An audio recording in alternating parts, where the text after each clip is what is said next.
Okay, good morning to all the attendees and to the speaker in this third day of online summer school on advances in signal processing and machine learning, which is jointly organized by MHRD-Institution Innovation Council, Deen Upadhyaya College, University of Delhi, under the aegis of the DBT Star College program. And it's jointly organized by Department of Electronic Science, University of Delhi, and National Academy of Sciences, India, Delhi chapter. And this summer school is supported by IEEE Electron Device Society, Delhi chapter. So today we have two sessions, and both will be taken up by Dr. Sudhanshu Shekhar Singh, who has completed his PhD from University of North Carolina in 2011. He has 8+ years experience of machine learning, both supervised and unsupervised, data science and optimization experience, and a track record of developing and delivering innovative solutions with proven business impact and user satisfaction. He has years of experience in applying Python and SPSS for statistical modeling, data visualization, and algorithm development, optimization, both linear and integer programming enabled by Cplex and Discrete Events, simulation with Anylogic for modeling business processes. He has hands-on experience of applying machine learning and optimization techniques to various real-world problems in hiring, staffing, and prediction space, decision trees, random forest, SVM, logistic regression, hierarchical clustering, K-means clustering, ARIMA, ARIMAX, VAR, etc. Currently, he is Senior Research Staff Member, IBM Research India, where he is involved in Innovations Delivery Lead for Collab Artificial Intelligence Powered Interventions. With these words, I request Sudhanshu to kindly share his screen. Yeah. Just a sec. Yeah, you to enable this. Yeah. Okay. Fine. Go ahead, sir. All right. All right. Thanks, Manoj, for the introduction. I'm going to turn my camera off now because it often starts causing these issues with bandwidth. Okay. So yeah, I had, like Manoj mentioned, I have a background in operations research and optimization, and I've been working at IBM Research for a little over 8 years. And I have worked on a bunch of different problems, starting with the problem in optimization domain. So when I joined here, our team was basically just a second. Yeah, okay. So when I joined here, the agenda of my team was to create these smarter workforce applications, and we basically started with doing some applications that were based on optimization. So, for example, the first project that I worked on here, it actually had elements from both machine learning and optimization. This project was on staffing call centers and contact centers. So because we want to staff for future requirements, so the first part of the problem was to sort of predict the kind of demand that would be there in the future. That was the forecasting or machine learning component. And then the second part was trying to figure out how many people we are going to need to meet those requirements, using capacity planning methods, which are basically sort of a, it's a big sub-discipline in operations research or optimization for capacity planning and scheduling. So that was the first problem that I worked on. But by the time we were done with that project, which was, by the way, implemented in IBM's Global Process Services division, which used to be go by the name Daksh before IBM acquired it, and now it's Concentrix after IBM sold it off to Concentrix. Now, by the time we were done with that, we realized that we needed to do more than just simple forecasting kind of applications for forecasting workload, and doing optimization for planning, scheduling, or risk estimation, or anything, or other applications. And we realized that it was time to start applying serious AI and ML techniques in a talent domain. So that's when around 2015 was when I got into machine learning and started applying AI and machine learning in the talent domain. And talent domain has a lot of places where we can actually use AI and machine learning. Starting from trying to attract talent, up to hiring people and having them grow in the organization. So I have two presentations today. The first one is on applications of AI in talent. This is sort of a a non-technical talk. As we go about it, I'll talk about some interesting problems that are there in this domain. Some have been solved, a lot of them are still yet to be solved. And so if there are any questions, then I believe WebEx provides this chat functionality. So I think unmuting and speaking on a WebEx meeting with so many participants would just be disastrous. So I believe you can, in the send to box, you can select whom do you want to send the message to. You can send it to me or send it to all panelists. And just if you have any questions or comments, just put them here. So like I mentioned, this is going to be a relatively non-technical talk. The next one, wherein I'll talk about optimization in ML, that will be more technical. It's not very easy to do things hands-on in a remote session, but I'll try to show some things in a Python notebook as well. I'll share all the content, the presentations and notebook. So now in here, we'll basically be focusing on, why we need AI in talent, how it can be used in talent, what kind of benefits can it get.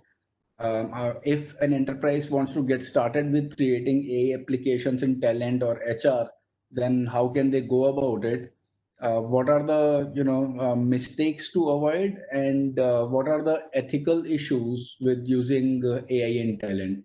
And again, so mostly it will be just sort of at a conceptual level, but I'll keep talking about the different kind of problems that we have come across and that we still see everywhere in this talent domain. So, I mean, it's a well-known fact now that every aspect of our lives and work is being transformed by AI. And leading organizations do understand that the kind of impact that AI has on business models and workforce demographics, and how it can change the experience that both customers and employee have, right, working with the organization. So basically, in this particular presentation, this is sort of based on a report by IBM Smarter Workforce Institute, and IBM's HR function was one of the first few in the industry to adopt artificial intelligence technology, and we have a lot of insights and learnings to share which can help others get started in applying AI on in the domain of talent. So this is based on this executive summary report that was created by IBM Smarter Workforce Institute. You can probably Google for it. I think it's publicly available. I'll share the link as well. So now, basically, there was a study done by interviewing a bunch of executives, and based on that, these interviews and surveys revealed that AI can help solving business challenges. So a lot of challenges are there in this workforce domain, right, talent domain. So if you think about from the starting problem, right, where you have to hire people, so there is big challenge of attracting passive candidates, right? So most of the organizations are on some kind of ATS or applicant tracking system, but these ATSs traditionally, well, recently things have been changing, but traditionally they really just provide a way of automating and tracking your hiring process, right? What I mean by that is, an ATS is a portal on which a recruiter would go post some job description, candidates will apply to it, and there will be some alerts or on for the recruiter, right? So that whenever, let's say, 20 candidates have applied for a job, the recruiter gets an email that you had posted this job 2 weeks ago, And now there are 20 candidates who have applied for this. Would you like to look at the CVs and shortlist them or talk to them and all of that, right? So the recruiter can go, will look at the CVs, try to see if they want to talk to some or if they want to wait for more. And the entire process can be tracked online, right? The process can have several steps. You know, they might be sharing some sort of evaluation or survey or taking some tests or whatever, right? All of that goes onto that portal. So all the information is tracked there. So at the end of the day, you know, at every quarter when enterprises report the, performances of their various functions, then this kind of a report would be generated that typically, you know, for jobs at, let's say, managerial level, it took you, say, 23 days on an average to get a decent number of CVs. Then it took you this many days to screen candidates, this many days to take interviews on board and all of that, right? So these ATSs typically just, you know, sort of provide a place where all this process is coordinated centrally from, and they generate these reports. But there is hardly any intelligence, or AI that was being built into these ATSs even up to 5 years ago. So, but in last 5 or 6 years, you know, a lot of companies that provide ATSs have tried to, you know, put AI at the back end to make these processes better and faster. So, of course, this helps in attracting and developing new skills. Definitely improves. AI can be used to improve employee experiences. I'll talk later about how there are many different kind of chatbots now that enterprises are using nowadays. I mean, to just give you an example, right? I'll show you that as well. So, yeah, I haven't got my Form 16 yet for filing my income tax. So I went to IBM website, logged in with my, of course, IBM ID and all, and I started chatting with the chatbot, and I asked it for my Form 16, and it basically emailed the form to me. So those are the kind of things that enterprises are doing nowadays to make life easy for employees. And of course, use of AI and machine learning also helps in providing decision support. And of course, the HR budgets can be used more efficiently as well. So, like I mentioned, that AI can be applied in almost any area of HR, including candidate attraction, hiring, learning, compensation, career management, and HR support. Me and my team, we have focused on hiring.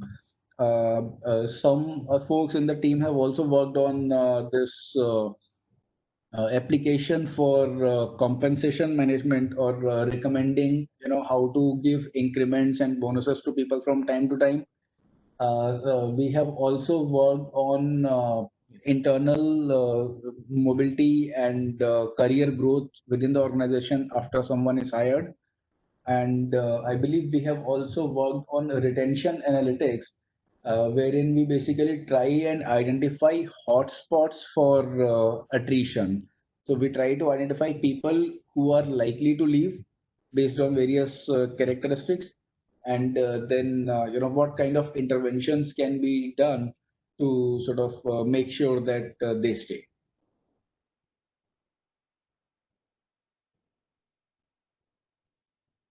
Okay. So now, the question arises. I think we have already talked about this, but why, do we want to use AI in HR, right? So, like I mentioned, it's not just ATSs, even HR departments at one time were primarily just administrative functions.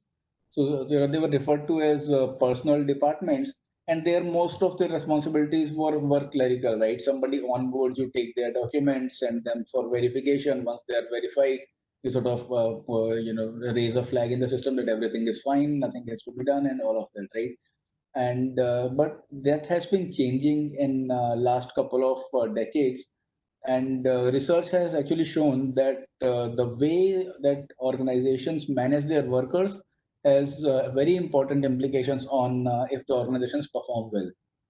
So any organization that can't manage its workers well doesn't perform well. So yeah, and so nowadays, you hear this phrase strategic HR in the industry, which basically refers to HR practices that provide a very strong competitive advantage to an enterprise. Now, until recently, the primarily what people have been doing with technology is to get efficiency gains, but doing things that we always did, but doing them faster and more cost effectively. So, for example, ATSS provided efficiency gains, right? The process that used to be manual and on paper was now, was done on an application, and that make life better for both the recruiters and candidates and employees.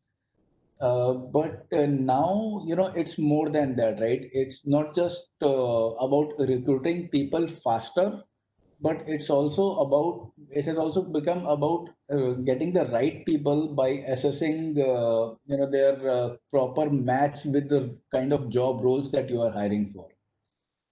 So that's one thing that has changed in I think about in the last decade or so, where AI applications are being used to really identify good candidates for any given job. And so AI is being used in HR, like I said, to solve business challenges. Like I mentioned already, I think we already talked about this. Of course, to attract and develop new skills. And the kind of world that we are living in, skills are constantly being disrupted, right? I mean, you never know. Right now, everybody wants to do machine learning and AI. In 10 years, perhaps everybody would want to do this. Quantum computing, right? So you have to find an effective way to compete for skills that are relevant in the environment, and that's what AI can help with. Of course, it can help with employee experience. In fact, it can help with the overall experience. Starting from the time of when a person is being approached to apply for a job, to the interview process, and after people on board. So there are some very interesting, applications that people have developed. So what they do, that there is one of these applications that we developed was part of IBM Watson Recruitment, or IWR, which was called social listening. So if it was intended to even work for passive candidates who are like not actively looking for jobs. Sorry, just a second. I need to log out of Slack, otherwise it will keep again.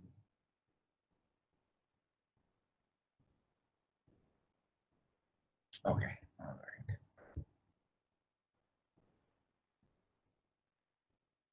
all right, okay, yeah, all right. Yeah. So what this application does is once it identifies a good candidate, then it wouldn't just send an email that you go and apply for a job at IBM, but it would also send an entire sort of package of information to the person, collecting information from IBM internal and external resources, telling them about what kind of focus IBM and the particular job that they are being considered for have right now, and even testimonials from current and past employees, to impress the person that IBM is indeed a good place to work for them, right? So those are that really helps with getting more people to apply with the job. Then I think we already talked about improving employee experience. Of course, AI can provide a very strong decision support. So to give you an example, right, this product IBM Watson Recruitment, which sort of sits, which is something that I've worked on for about 2 to 3 years. So it sits on top of IBM's applicant tracking system, BrassRing. So BrassRing, used to be just a good old applicant tracking system, and on top of it, we provided analytics through this particular product IWR, and we added a lot of small little nuggets here and there to provide the right information to recruiters, right?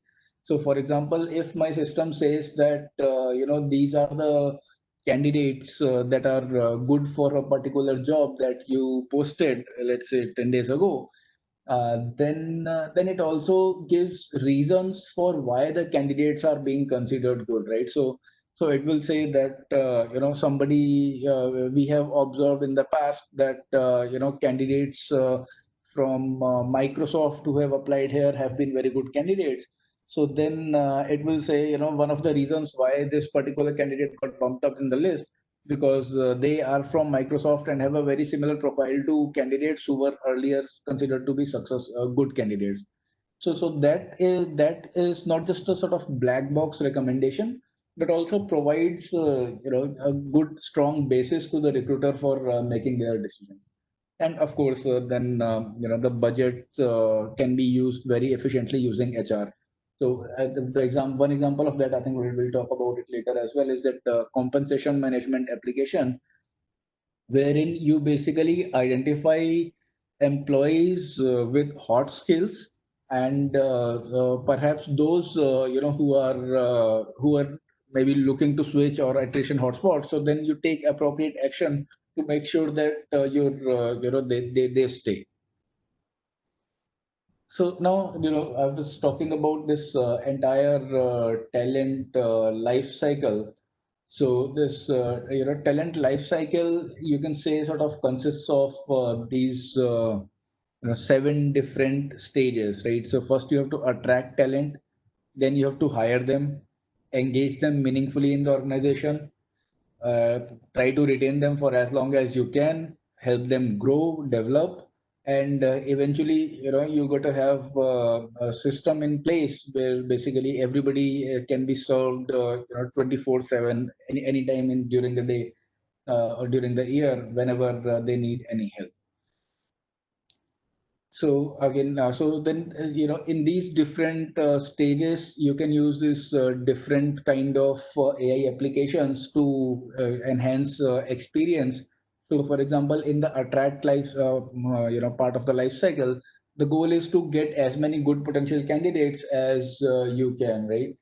So now, how do you do that? So, you can't have recruiters calling everyone. That's really, that really puts a lot of strain on your workforce and requires you to have a lot of recruiters working all the time. So what people do is create these specialized chatbots, that offer a very good experience to candidate for the information that they might need. So one of such chatbots that IBM created was this Watson Candidate Assistant. So there is this link for it. You can go and check it out online. Or let me actually maybe show the link itself.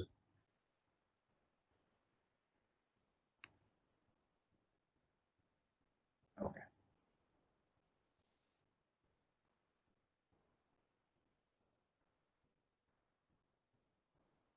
Oops, I think I got the wrong link. Come on.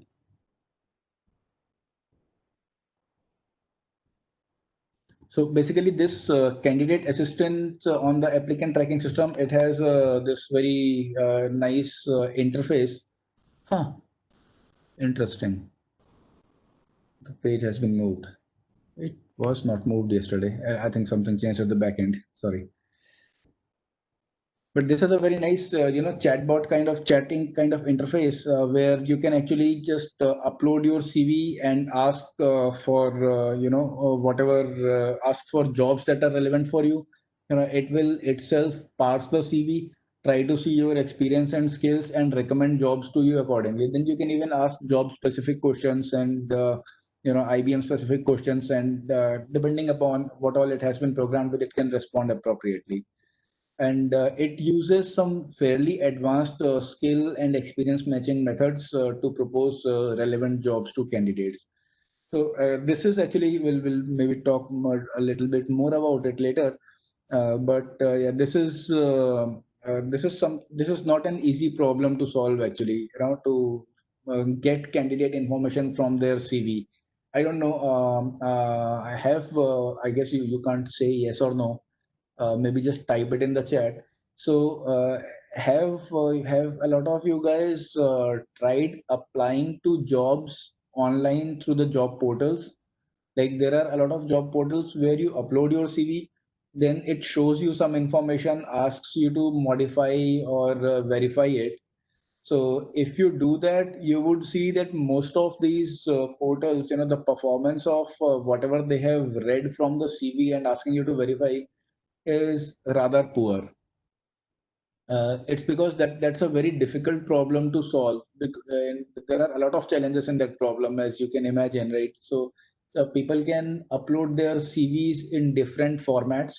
So the CV could be a Word document, the CV could be a PDF document, and within Word and PDF there can be thousands of different templates. I mean, I have even seen in the language section, people put up flags of the countries, whatever languages they say, speak. So that is a very difficult problem to solve. There are a few commercial products out there in the market. In fact, we do use some of those in both Watson Candidate Assistant and IBM Watson Recruitment, but their parsing accuracy is typically of the order of 75 to 80%. So there are these different sections in the CV, right? You want to parse the person's contact information, you want to parse their education, you want to parse their experience, you want to parse their skills. If you want to go way too crazy, you could also try to parse their soft skills, which by the way is extremely difficult to do based on just a CV. I mean, people can't do that even after talking to other people, so forget about getting it from the CVs. But parsing all this information from CVs, not an easy job, very difficult. And there are no parsers in the market yet which can basically parse these CVs very well. I mean the top of the shelf products that IBM has access to, their accuracy is at most 75 to 80%, right? So you can imagine if whatever analytics you are using at the back end, right? So if you can only parse a person's or a job's skill, a person's skills and the skills required by a job only to an extent of 80%, then what kind of matching quality you are going to get, right?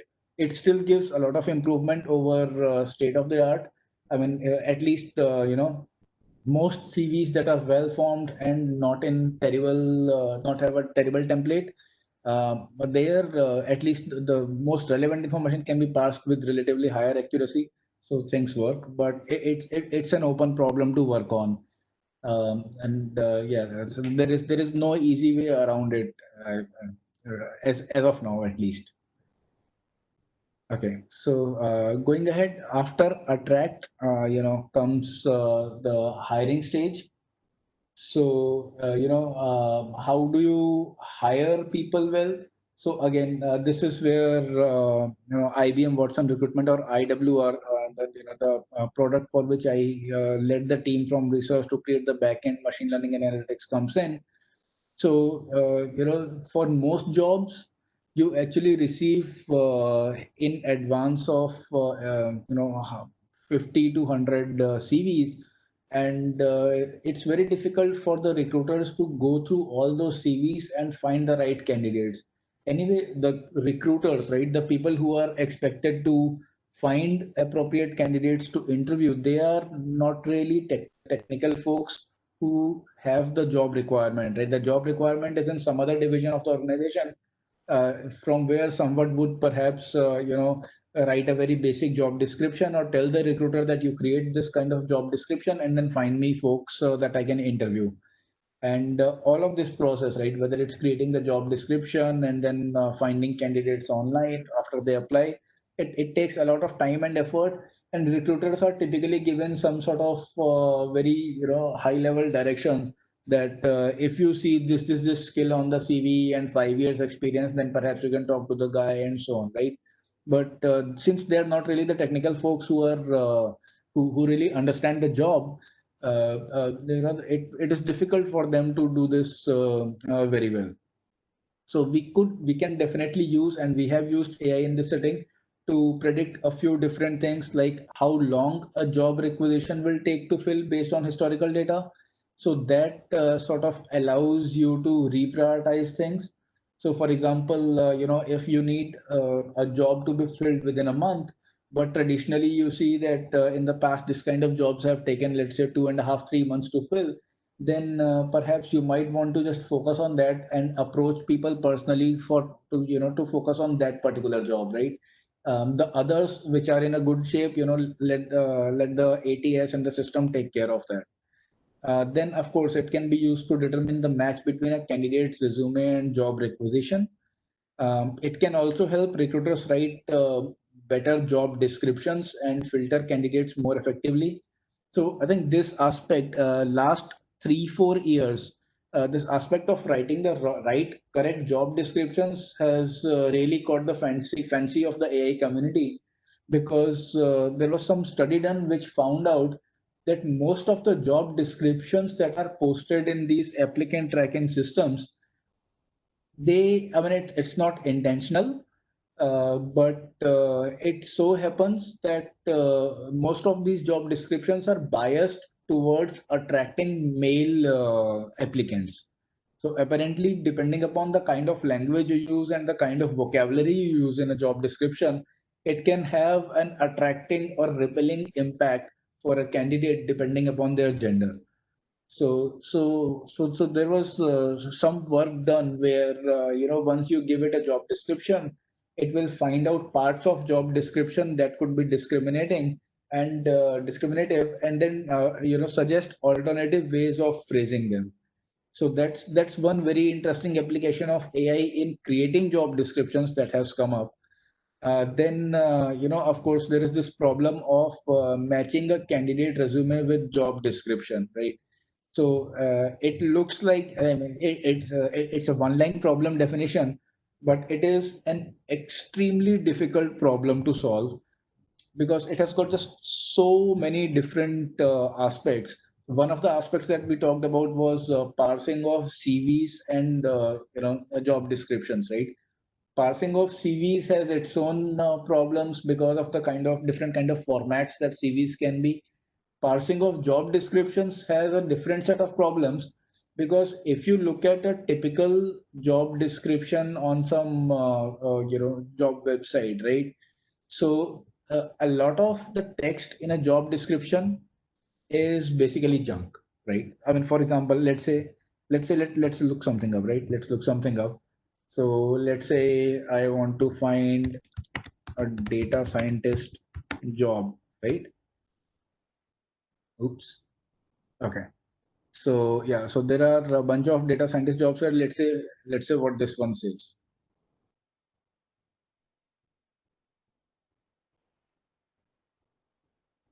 This is actually a good one. Very brief, right? It says what the ideal candidate must do and all of it, right? So this is a good one. Let's look at, okay, apparently,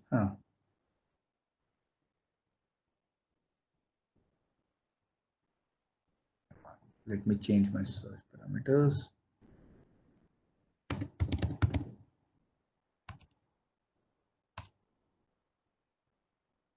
All right. So if you look at this, right, so it talks about data sciences team. Then there are a lot of job descriptions also have a lot of description about what the organization does, what the particular group does, and it's very difficult to weed out all that unnecessary information and actually get the relevant information. So that's one of the problems, that you have to identify the relevant part of job description. Then how do you do this kind of job and candidate matching, right? Any guesses? So yeah, I'm okay. So can somebody guess and maybe enter something in chat, like how would you go about automatically matching a job with a candidate using AI or machine learning? So just type it in the chat box. I'm looking at it right now.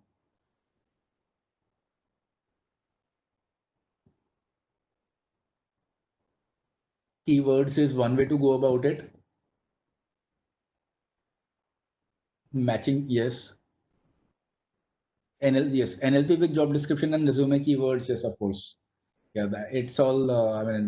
Yeah, parsing the things and getting them correctly is a big time NLP problem. But just matching keywords actually, might not be enough, right? To give you an example, let's say there is a job which says I want someone who knows Java.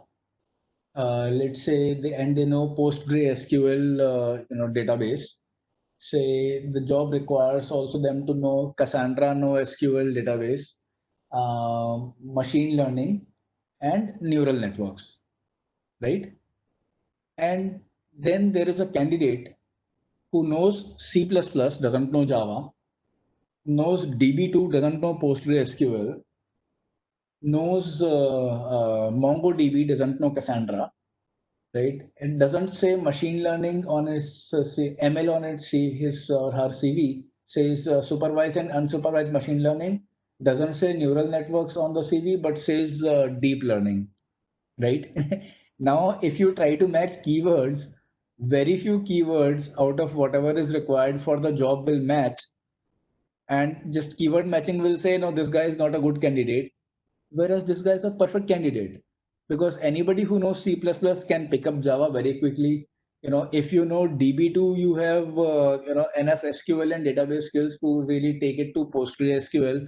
If you know MongoDB, you can really port those skills for any use in Cassandra.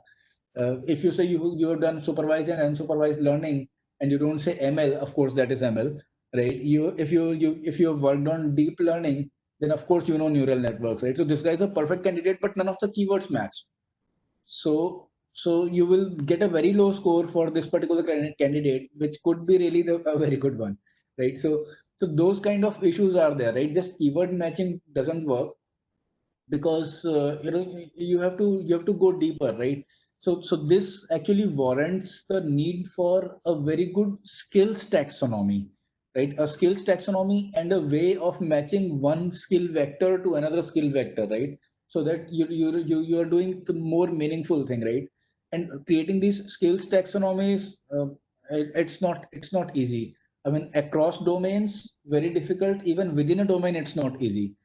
To give you an example, right? So we tried making skills taxonomy. First, we used just the entire Wikipedia corpus to create this kind of a skills tree, right? And if you use Wikipedia, right? So, and let's say you try to see what are the top 10 nearest neighbors of Java. So you won't see C++ or anything. You will most likely see coffee and island and all of those, right? So what we thought, okay, then yes, so then what we thought, okay, let's try to, sort of make use a shorter corpus so that we can have more relevant information. So we did some sort of filtering, got a subset of Wikipedia data, trained on that. And then we wanted to see, okay, let's see, what is, this is not even taxonomy, right? This is just training a word-to-vec model, which sort of lays the foundation for creating that taxonomy. So now we wanted to see what are the nearest neighbors to the word Spark. Like Spark is a framework for machine learning with big data. And when we looked at nearest neighbors for Spark, even though we had tried to filter down articles that were technical articles only, we got Optimus Prime as one of the nearest neighbors because of that stupid Transformers movie, wherein there was this thing called Optimus Prime, the Spark that Optimus Prime had used to defeat its enemy. So I mean, getting the right data and then creating taxonomy and then having that taxonomy evolve over time, creating that kind of system, very challenging problem. Then that's not the only problem, right? There are other problems as well. You don't just need a skills taxonomy, you also need a taxonomy for taxonomy and ontology for jobs, right?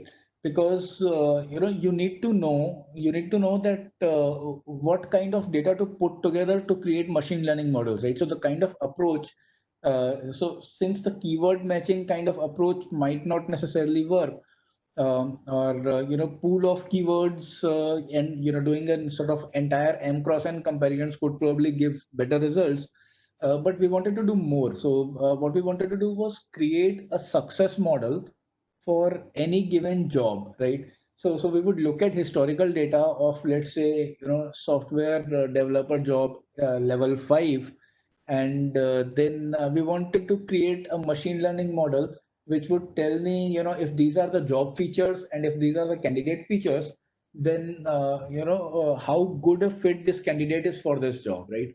I mean, it's a standard classification kind of problem, right? You look at all the historical data of similar jobs, and you basically label good candidates as 1, you label not good candidates as 0, and then you basically train a machine learning model to classify any candidate for that kind of job as a good or not good candidate. And then typically, these machine learning models also give you a confidence in their prediction. So we could use that confidence score to sort candidates in a descending order of scores, right? And that's basically what we did for IWR. But then I have been saying that, you look at similar jobs, but how do you figure out if two jobs are similar, right? If different people are writing job descriptions, they can write the job descriptions in very different way. So you got to have a common skills taxonomy. For example, I think US Department of Labor has created this website called ONET or ostar.net, I believe. So if you look at ONET, it has sort of a common jobs taxonomy for a lot of jobs. But then so what you have to do is, whatever jobs you have in your historical data, whatever jobs you have open right now, you have to match all of them to these jobs in the job taxonomy. And that itself is a difficult problem, because I mean, it's a very, very, very good NLP problem, right? You can look at it in different ways. You could just try to map a job to a taxonomy using job title, but that might not really help, because someone with a 3 years experience on a startup would be a CEO, but let's say the guy's startup unfortunately doesn't work out and wants to apply for a job at, let's say, IBM or Microsoft, right? So with a 3 to 5 years experience, the guy will at most be a senior software engineer in these companies. But if you just try to match the description with CEO, then you would say that, this guy should be considered for IBM CEO position, which is not the right thing to do. So you have to look at the job description and title and all the information, and the person's experience, the job's experience, to match things to a skills taxonomy, right? Then one of the aspects that we wanted to consider was what stage of the career the person is, right? What kind of jobs that the person has come through, what job the person is in right now. And let's look at in historical data that if people with this kind of career path, if they were good for the particular job that I have, right? So all of those problems have to be solved. I mean, so we tried to solve them. We did something, made something which is good, which works well. But of course, there is a ton of scope for improvement, starting from CV parsing to creating the right features and matching jobs and candidates, and up to describing your outputs that you generate, and describing the recommendations that you generate in a way that so that the recruiter can make sense of those. What could be the initial steps to make AI prediction, as in the domain of talent, right? So these are all the, yeah. So there is this question from Chirag. What could be the initial steps to make AI predictions? So yeah, I think I just mentioned the steps, right? So if you want to do AI prediction in the HR domain, especially for hiring, so first of all, there are different kind of prediction problems, right? So there is hiring, then there is talent retention, compensation, and all of that. So, yes, Kapil has a question that how an AI judge the behavior of candidate. AI is not really at a place where it can judge the behavior of candidate. So that is one of the very important things, right? And it actually also ties into the initial steps to making AI prediction. Before you go on to make AI prediction, you have to figure out what do you want to predict, right? So based on a person's CV, can you predict if the guy would do well in the organization in for next 5 years? You really can't, right? Even an expert human can't do that very well. So you can't have AI do that, right? AI can at best make a prediction that this guy looks like a good candidate, would be a good fit, right?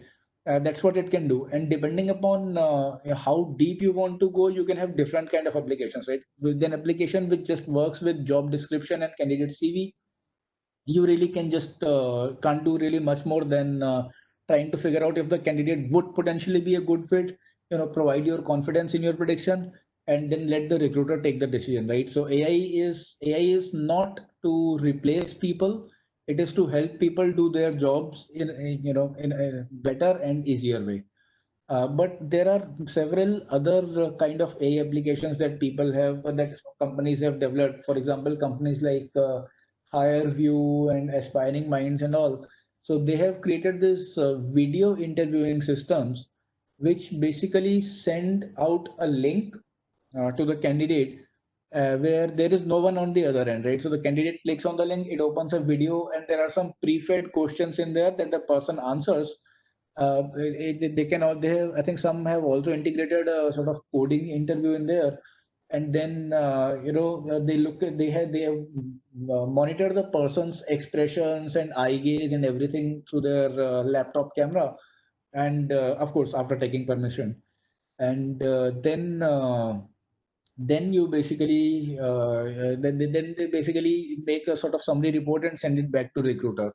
So that's one thing that people are doing. Yes, and then there is a question on will a person be able to choose this field without any computer basis? Uh, that would be difficult, right? I mean, if you want to do AI in talent, how are you going to do without any computer basis, right? You have to be conversant in AI and machine learning, but depends on what you want to do, right? If you want to develop something, then you need a different set of skills. Whereas if you want to deploy or implement an already developed solution, then you need the different kind of skills, right? Those skills are not really as the hard technical skills required to develop the product, but a different set of skills, but some tech savvy would be required even for doing that. Okay. So going on ahead, then the next stage is engage, which is basically all about keeping people motivated and engaged in the organization after they join. And basically the purpose of applications for keeping people engaged is to support manager effectiveness by basically sending these kind of some alerts and engagement analysis to managers. And these kind of alerts and analytics reports help manager make better decisions about their people based on a range of information that they have on the person, right? I mean, so in a lot of enterprises, especially in the consulting world, one person has like 200 people reporting to her, and then they might not necessarily know all the details going on with that person, right? So in that case, if there are systems in place where their project information, feedback, and everything is being captured, through the enterprise systems, then basically the managers can be alerted for employees potentially disengaging or getting some issue, right? And so engagement analysis is basically technology that can analyze even social media content from within a company. So it can analyze unstructured content from surveys and people surveys as well as any media chatter, right? But of course, I mean there are these issues of making sure that you don't step on someone's privacy, right? I mean you can of course analyze whatever is being written on any public forums within an organization, but it's not a great idea to go and do NLP on somebody's email or personal chats with other people, right? That sort of goes into what people call the creepy domain. Um, and of course, yeah. So yeah, and yeah, these kind of we have implemented these kind of applications at IBM, like the manager alerts and chatter analysis. So for manager alerts, for example, the kind of things that we do is, let's say there is someone who has been on a team for a long time, has good set of skills, and let's say, it's about time for this person to be promoted. Once again, right? If you are somebody has started reporting to you only recently, then you wouldn't know about it, right? Given that you have 200 reportees to take care of. So then, an automated alert just brings it to the manager's focus, and then they can basically take appropriate action, talk to the person, create a case for their promotion, and get them promoted, right? Similarly, managers can also receive alerts about employees that have propensity to leave, or if, let's say, salespeople are at the risk of missing quotas, then these alerts can recommend early interventions. Okay, and then there is also this application for chatter analysis, where we basically use all the sources within IBM to sort of catch information about how people are feeling, right? And there is also typically some sort of engagement pulse survey done, where there are a bunch of questions and people can also put free text comment, and all the results from those surveys are basically then shared with the managers and people, so that if there are any issues that a lot of people are pointing to, then they can be addressed. I mean, for example, one of the surveys found out in an organization that one particular location had people engagement level much lesser than another location, right?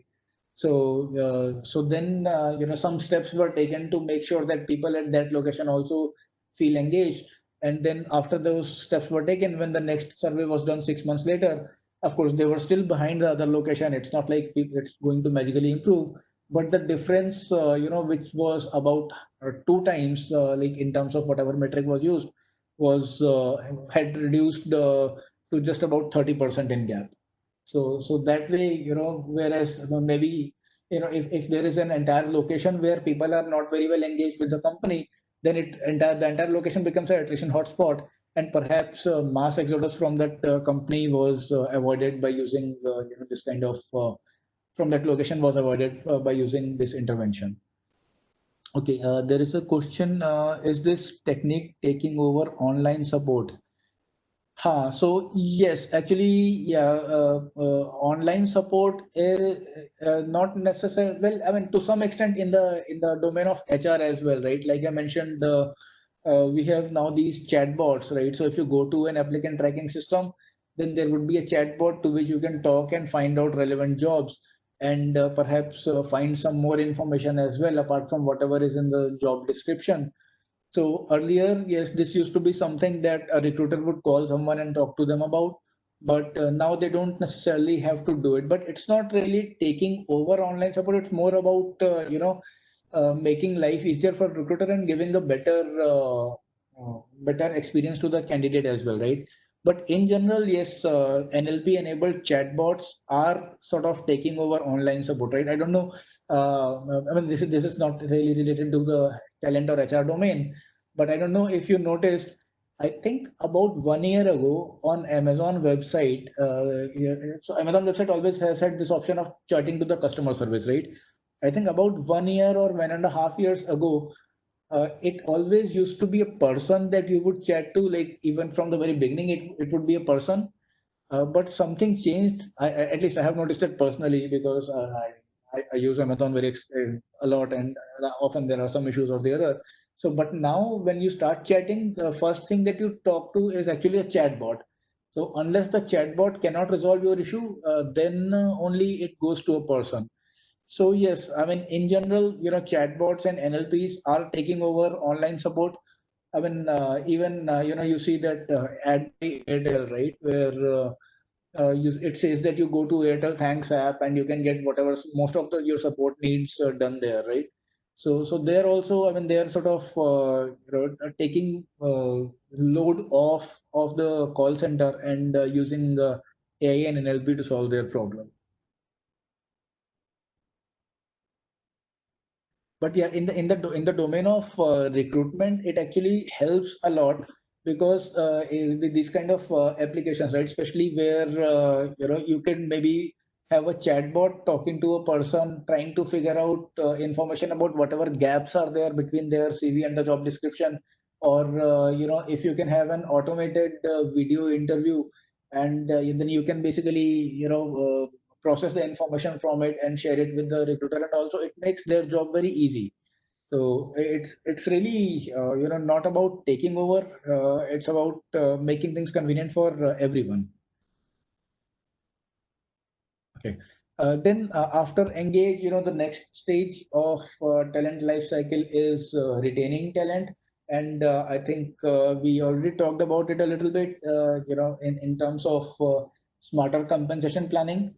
Of course, I mean, retaining talent is not just about compensation, right? It's also about engagement. I mean, we already talked about engagement, but once people are engaged, then, it comes to this compensation aspect as well, right? Because you know everybody wants to be paid well for their skill set and whatever they do, right?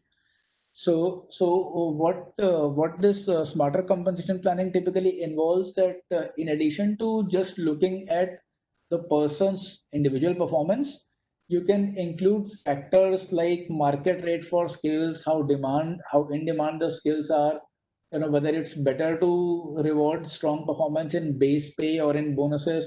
So all those decisions have to be made, and to make optimal decisions like this, you need a deep understanding of employee skills, the going rate for the skills, and whether the skills are increasing in demand or not, right?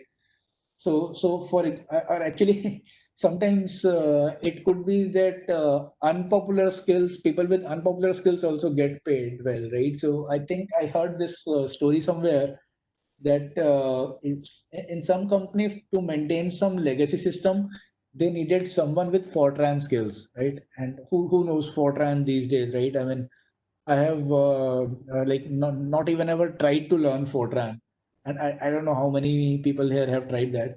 But they had someone who had Fortran skills. Of course, this guy had other skills to do other things as well. But because this guy had Fortran skills, this was the only person who could work on maintenance of those legacy systems. So he would get good bonus and increment because they wanted to retain this person. Otherwise, it's very difficult to find someone with good Fortran skills. So you have to basically look at not just increasing or decreasing demand, not just in the sense that whatever is increasing in demand, you have to pay more than the more for that, but you really also have to look for skills that are not readily available, right? So anyway, there can be a lot of information that you need to consider, right?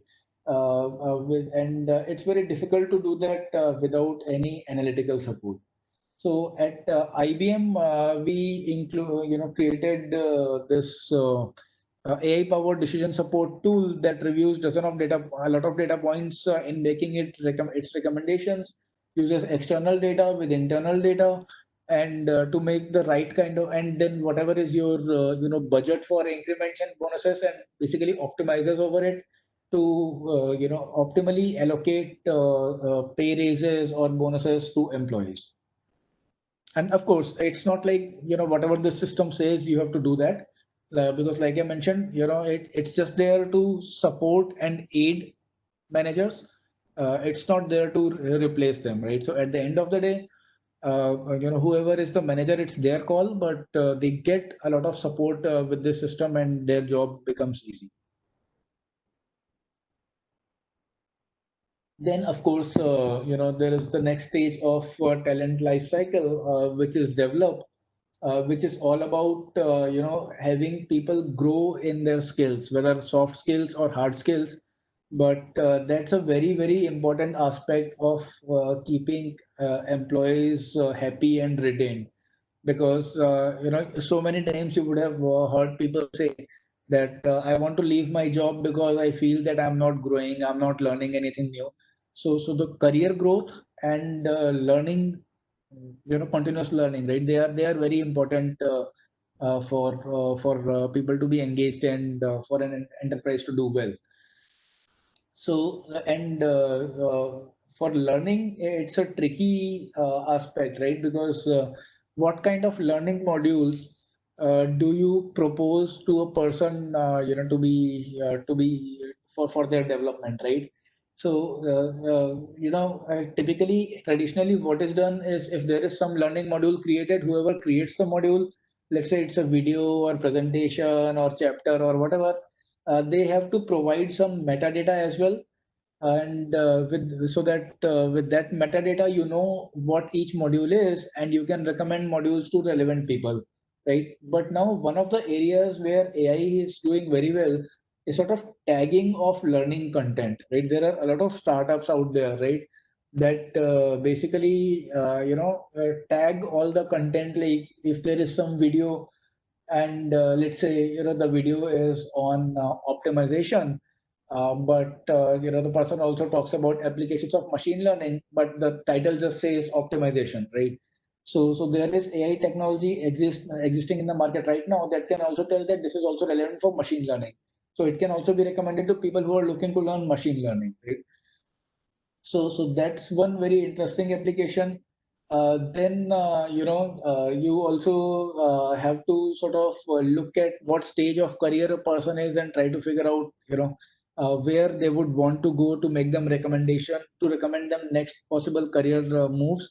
So all of that can be enabled by AI. And of course, for learning, I think there are a few very important ingredients that have to be there for a good learning system. It has to be an open learning platform which can integrate employee learning data from various sources, internal and external. So, for example, a lot of enterprises also allow people so have this kind of a learning portal, right? So in IBM we have a learning portal where you are supposed to complete certain hours of learning, right? But I don't necessarily have to go do it on the IBM portal. There are also certain courses from IBM which are on Coursera, on Udemy. I can do those, and those also get counted towards my learning, right? And it's even happening in colleges now. So I mean, I know that because my nephew just graduated from Triple IT Delhi, and one of the very nice things that they have in their college is that you can take a MOOC course from Coursera or Udemy or any other any of these platforms. And if you take a course that's, let's say, it's like a 6 or 10 weeks course, I mean, depending on certain duration and criteria, then it counts as a 1 or 2 credit course goes towards your degree, right? So even colleges are doing that. If your college is not doing that, you got to talk to your authorities and make sure that they allow you to do this kind of online learning as well and count it towards your credits. Then of course, the experience that you get has to be very specific to you. It has to be hyper customized to a particular employee. Depending upon what skill set you have right now, where you want to go, the skills should be recommended accordingly, right? So let's say, right now I do machine learning, but I want to go into quantum computing. So maybe I don't want a module to teach me Markov decision processes, but I would rather take a module which teaches me, let's say, complex analysis, right? Because that sort of lays the foundation of any quantum computing work, right? So that has to be there, and then you got to have the right content channel so that the content is organized based on variety of needs and interests. So like I mentioned, we have this portal called Your Learning at IBM, which gives a very nice personalized marketplace for learning. And it's actually visited by 98% of IBM employees every quarter. People normally complete about 60 hours of learning per year, and you can find out what are the learning courses that your peers are taking. You can sign up for particular targeted channels, whether you want to learn soft skills or hard skills. There are courses and content for all of those. And then you can earn batches that you can flash on portals like LinkedIn or even on your IBM internal on our IBM internal portal. Of course, this platform also has a learning chatbot, which can answer your questions on what kind of courses are available and how popular they are and all of that and what the course contents are. And of course, there is, IBM has done some studies where we have shown that there is actually statistical link or correlation between the amount of learning and overall level of engagement. So if learning is happening, then the employees are engaged. If the employees are engaged, they are happier and they do well, and the organization also does well.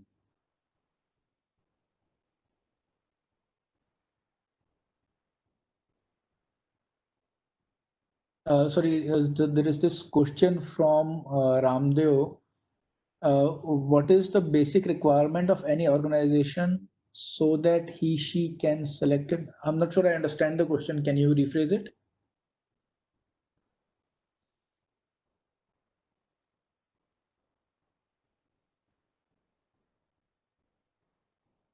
I mean, are you asking about the relevant skills in general, or is it specific to the presentation?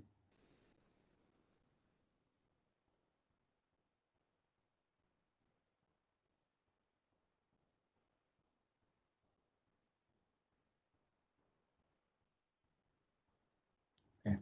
Okay. I guess I'll look at it whenever I get the response back. Okay. Right. Yeah, and then as part of developing the okay, there is one more course. One more question. Sorry, do IBM AI recruitments necessarily require students to have CSE degree? No, we don't necessarily require students to have CSE degree. And within IBM, I believe there are different divisions have different policies. So, okay, I think yeah, this is more about recruitment policies at IBM. So I can just tell you briefly that so we have at IBM Research, we have this policy that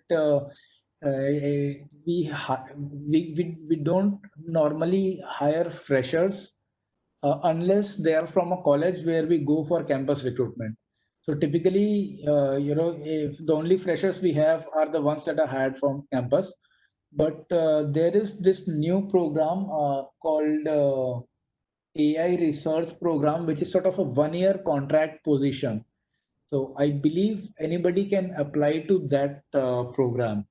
But yeah, in general, yeah, any students who have done curated MOOCs and have the right skills are eligible for AI and machine learning jobs. But typically, yeah, I mean, typically, at least in research, we only hire students from CS or ECE background. Yeah, I haven't seen anybody from let's say mechanical or civil engineering join IBM research, at least. Maybe in other divisions they do, but not in research. Sure, sure. Yeah, I'll share the details with Manoj, and then I guess Manoj can share the details of this 1 year program with all of you. And there are also a couple of other interesting programs actually. So this 1 year program it's like a 1 year contract job, right? But if you're talking about ways of engaging with IBM research, we have this program called the GRM program, which is sort of remote mentoring students. It's sort of any recruitments for mathematicians. Well, it depends. I mean, definitely, being in industry, not for pure mathematicians, but yeah, mathematicians that can program, definitely. Those are welcome anytime. But I was talking about this GRM program wherein you can basically work with IBM research remotely wherever you are, like on 3 to 6 months project. So there is a GRM portal. I'll share the link to the portal as well. On that portal, people who have requirements for students to work on certain aspects of research problems, they basically put their postings there. You can search for those and then you can apply. Then they will talk to you, and basically, if it works out, then you will be part of a 3 to 6 months project, and it can act as a gateway, for your further research aspirations, or for even getting into IBM. So by the way, to me it seems like okay, we are it's become more of an advertisement for working at IBM rather than the AI in talent. So let's get back to the discussion at hand. So yeah, so again, part of this talent life cycle develop aspect is to know what skills people have and their level of skills. It's very difficult to do in general, right? I mean, people can self-report level of skill or have their managers assess it, but the validation with manager or validation of self-rating is time-consuming, and it's not so easy to do. So manual assessment, it becomes very boring and just at the end of the day ends up being just a box ticking exercise. But what AI allows to do is basically it can infer skills by scraping internal digital presence of employees, and of course, thanks, Devika. And of course, you can also look at the how, like if you're talking about technical skills, right? So we pretty much every organization has their own internal GitHub or whatever, some way of syncing code, right? So and especially talking in the context of IBM research, we have got GitHub, we have got papers that people publish, the articles that they post within the organization, and you can use all of that to really infer skill level of people and what skills they have. And actually, I we have created this nice repository of all the skills that people have, and it's sort of shown on your internal IBM profile. Of course, data can come from all sources like resumes, sales information, digital batches, your learning, your feedback, and everything. So now, we have been doing this for past 3 years, honing this technology internally. It's about 85 to 95% accurate. So for most people, we are able to get their skills correctly. Employees also, of course, have access to their own skill profiles, and they can also, see what all inventories of skills are there in IBM, what are the skills that people are learning, and, take decisions of learning new skills accordingly. And yeah, so it basically really allows IBM to monitor, whether the skills of people are in sync with what the organization's goals are. And I mean, not just IBM, this kind of technology can help any enterprise. Then there is this career development aspect of talent life cycle. Now, career coaching traditionally, sort of has been a manager's job, right? So you have a manager who would keep guiding you on what projects to do, how to position yourself, how to go about building a career. But it really, career coaching, every reportee is really not feasible. So typically, it's a high touch job, right? Very intensive, very expensive. So what this has traditionally meant that career coaching is usually reserved for people who are either underperforming or people who are very high performing individuals that you see that, these guys have serious leadership potential. So we should groom them well, right? But then this is basically sort of this status quo of career, guidance within organization leaves a lot of space for AI to help people plan their careers. And one of the products that we have developed here is called Watson Career Coach, or WCC. That's another product that my team spent a little bit of time working on. So it's sort of a personal assistant that can talk to an employee and and tell them about what kind of career paths they can take, right? I mean, it sort of has two aspects, right? One is your immediate next goal, and then your long-term goals, right? So let's say somebody is a researcher with, let's say, 4 year experience in IBM research, and they say that in 15 years I want to be the director of IBM research, right? So this career planner can tell them, if you do this thing, then in next 4 years you can get your next promotion. Next 4 years you can become a manager, senior manager, and then the director and all of that, right? So it can chart out a career path with intermediate roles and also guide the employees on what kind of things to learn and what kind of projects to work on, so that you can basically get to the target where you want to, right? Or let's say if there is a certain stage in the target that you don't like, you want somewhere in 50, want to be somewhere in 15 minutes, sorry, 15 years, and you don't like, and let's say your career path goes through 5 different jobs, right? And let's say you don't like the fourth one, so you can tell the career advisor, chatbot, that I don't like this fourth option. Can we sort of take some other way around it? So then maybe it can just circumvent that, or perhaps find a completely different path altogether.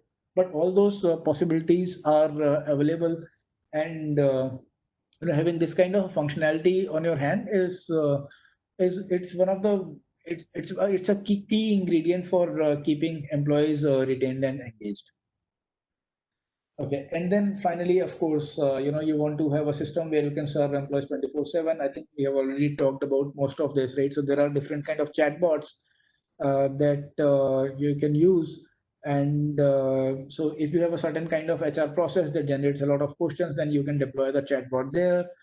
Or you can long-term vision is, with chatbots, is to have them embedded in the workflow of employees to help with work rather than just answer questions about it, right? So for example, I want to raise a request for travel, right? So well, I mean, if this was if we were not living in the time of the pandemics, and let's say this event was taking place in Delhi, and someone from IBM Bangalore had to come here and wanted to raise a request for travel, right?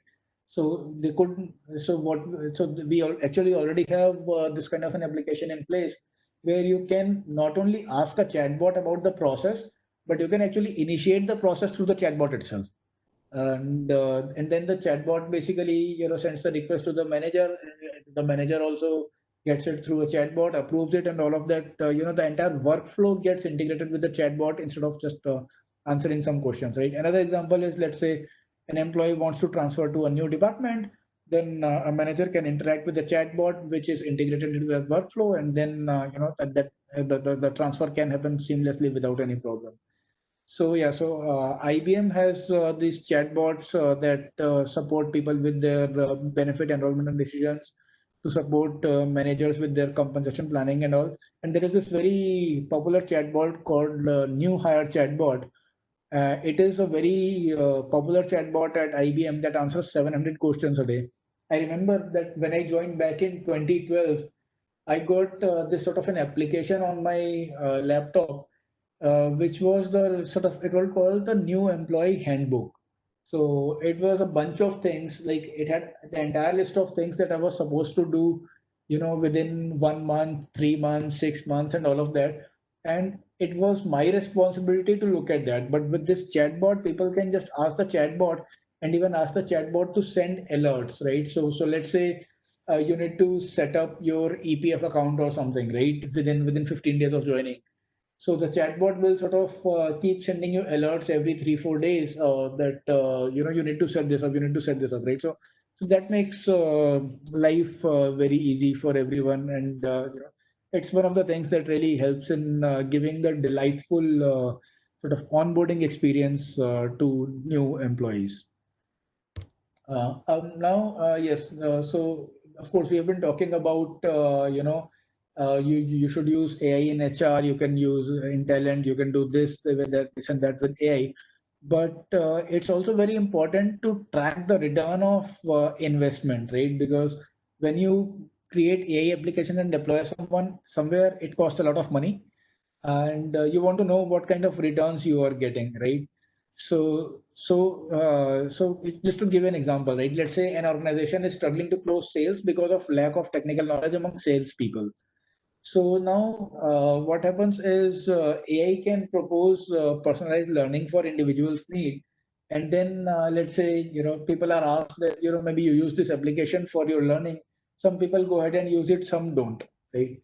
And then you basically because it's all an online AI system, so the system knows who are the ones who have completed the trainings, who are the ones who have not completed, and then based on their sales numbers, you can make meaningful statistical inferences that yes, it looks like the training helped or it didn't help, right? So that way you can sort of track the ROI on AI interventions.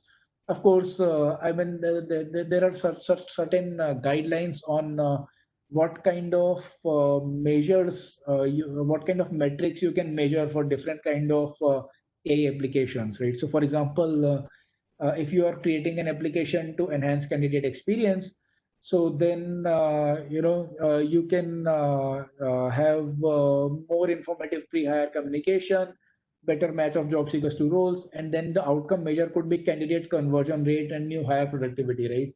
So if you're using an AI system to get candidate source candidates, then you want to see like what percentage of people who were interviewed actually got jobs or were tagged as good versus what it was before the intervention, right? And whether the new hires are doing well or not. Then same thing, similar metrics for efficient and effective recruitment are also there. Like, are you reprioritizing jobs better? Is the time to hire improving? Right? Are you getting accurate assessment of candidates? Are you identifying the most qualified candidates well? And outcome measures could be, has your skill shortage and unfilled vacancies went down? Is the average time to fill open positions lower than it was earlier, right? When if you are if you are using AI to make sure you include diversity, what's the ratios of minority and majority candidates before and after, and all of that, right? So these are, I mean, just basically some of the metrics that can be looked at, right? So, for example, for personalized learning, you can see if people are getting skills, acquiring skills faster, right? Or are the skills aligned with business strategies, or are people happy with their learning experience, right? So all of these sort of are the high level guidelines on what are the kind of things you can look at when you're trying to do AI interventions in talent. Now there is this very important aspect of how long it's gonna take for you to get the results out of your AI applications.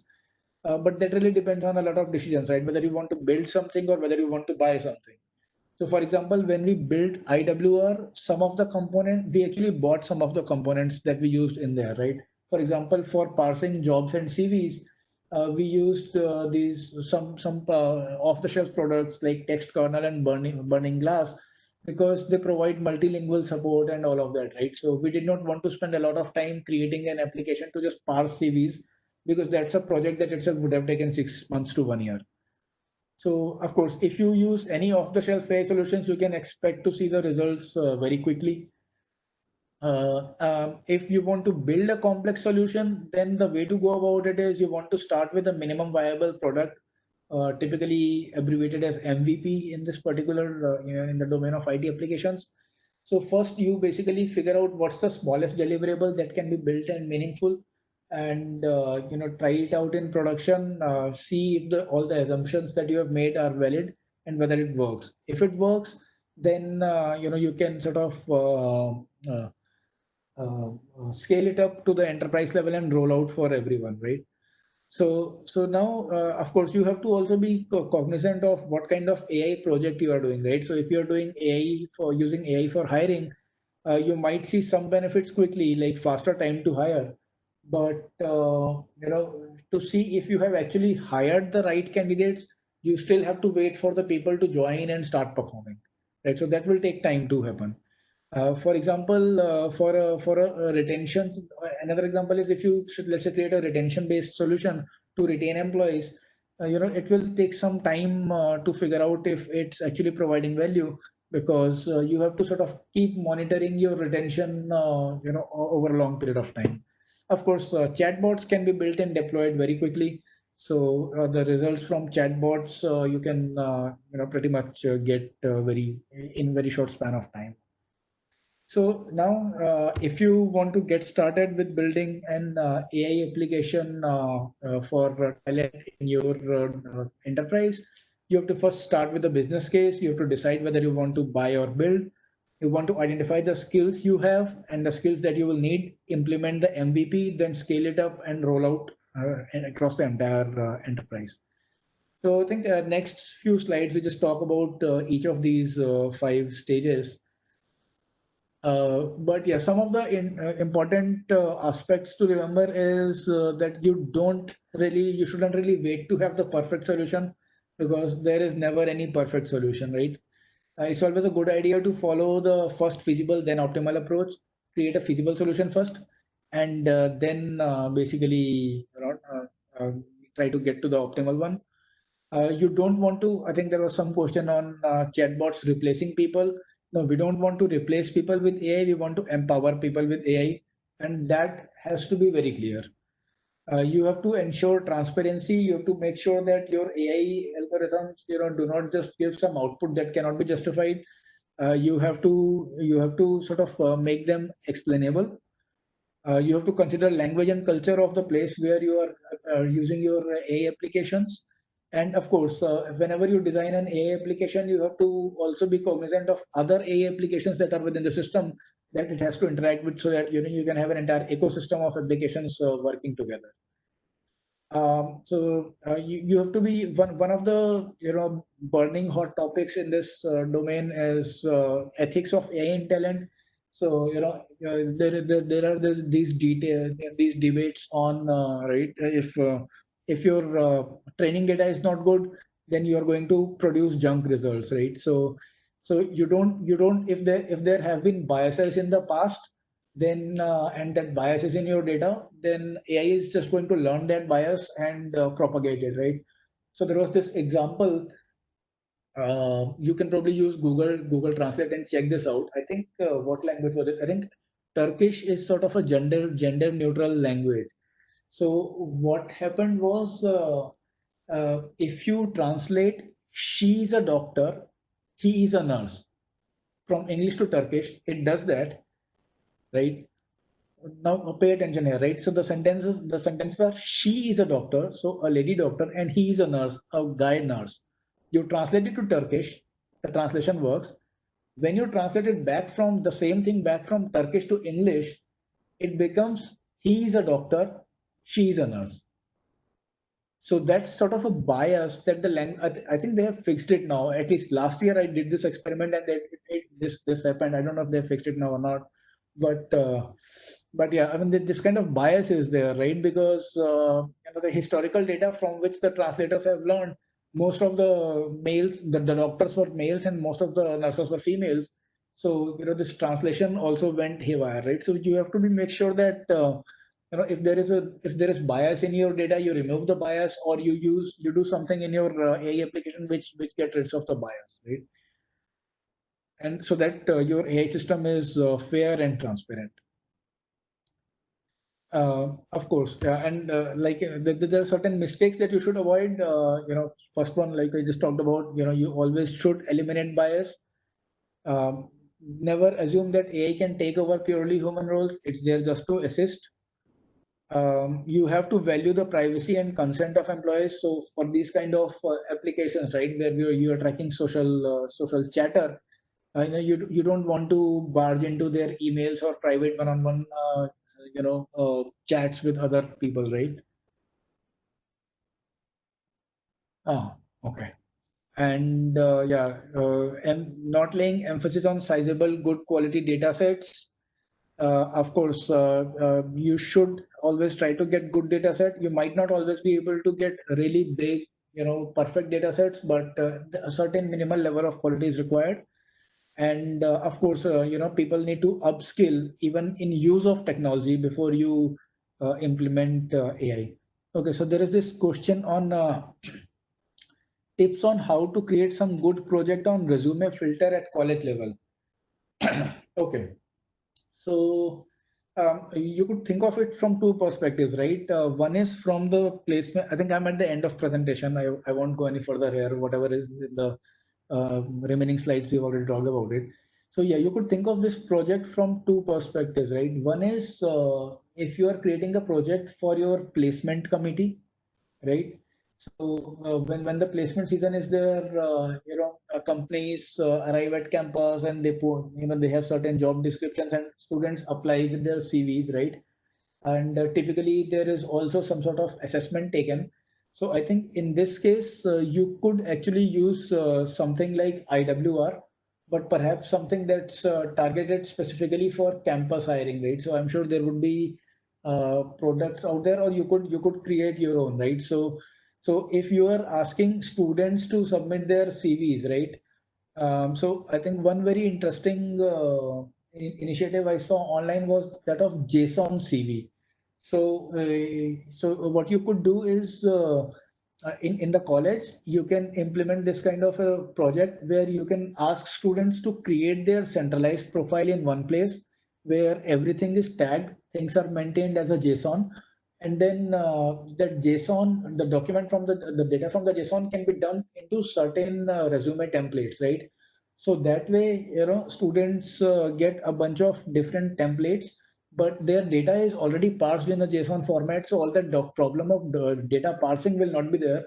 So whenever a prospective employer, posts their job on your job portal, then it becomes easier to match students with them, right? Plus, if you have an open integrated learning system in your college, right, where all the courses that the students have taken, whether it's courses offered by colleges or whether the courses offered by MOOCs are there, then you can use all of that information to really do a good job candidate matching, right? So and so with the assessment results and all of this information, you can actually help companies coming on the campus for placement to identify good candidates, right? Instead of them doing it manually. So that's one good project. The other aspect is, I mean, if you are looking at graduate student admissions, right? You're looking for admissions of masters and PhD students.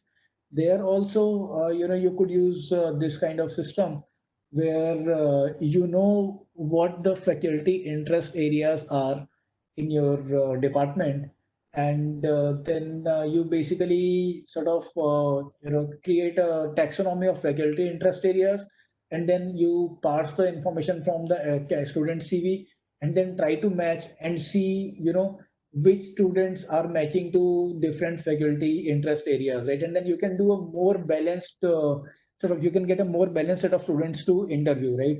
So for example, nowadays everybody wants to do AI and ML, but you don't want all the students, but there could be different areas that faculty are interested in, right? Maybe some work in networks, some work in systems, some work in operating systems or whatever, right? So then you want to have a good pool of candidates to interview from, so that every faculty member can get certain research assistants to work with them, right? So that's one place where you could do this kind of resume filter project. But I mean, those are two different contexts, right? One is hiring students for, as grad students and research assistants in the university or college, and the other is for assisting companies that come for campus placements. Okay, yeah, I think I'm done with the presentation. I won't go over the rest of the slides. So Thanks, Sudhanshu.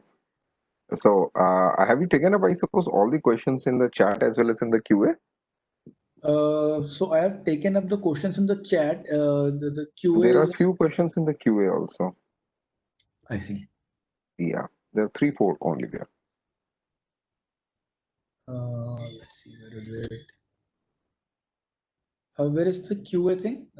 Can you send me the link? Just a second. Can you minimize and can you open up the WebEx window? I mean, you have to, and then you can see it. Yeah. So WebEx window, I see it. Oh, I see. Okay. Yes. Yeah. Dot switch. Yeah. I see chat. Where is the Q&A thing? Okay. Just looking at this. Let me expand this a bit.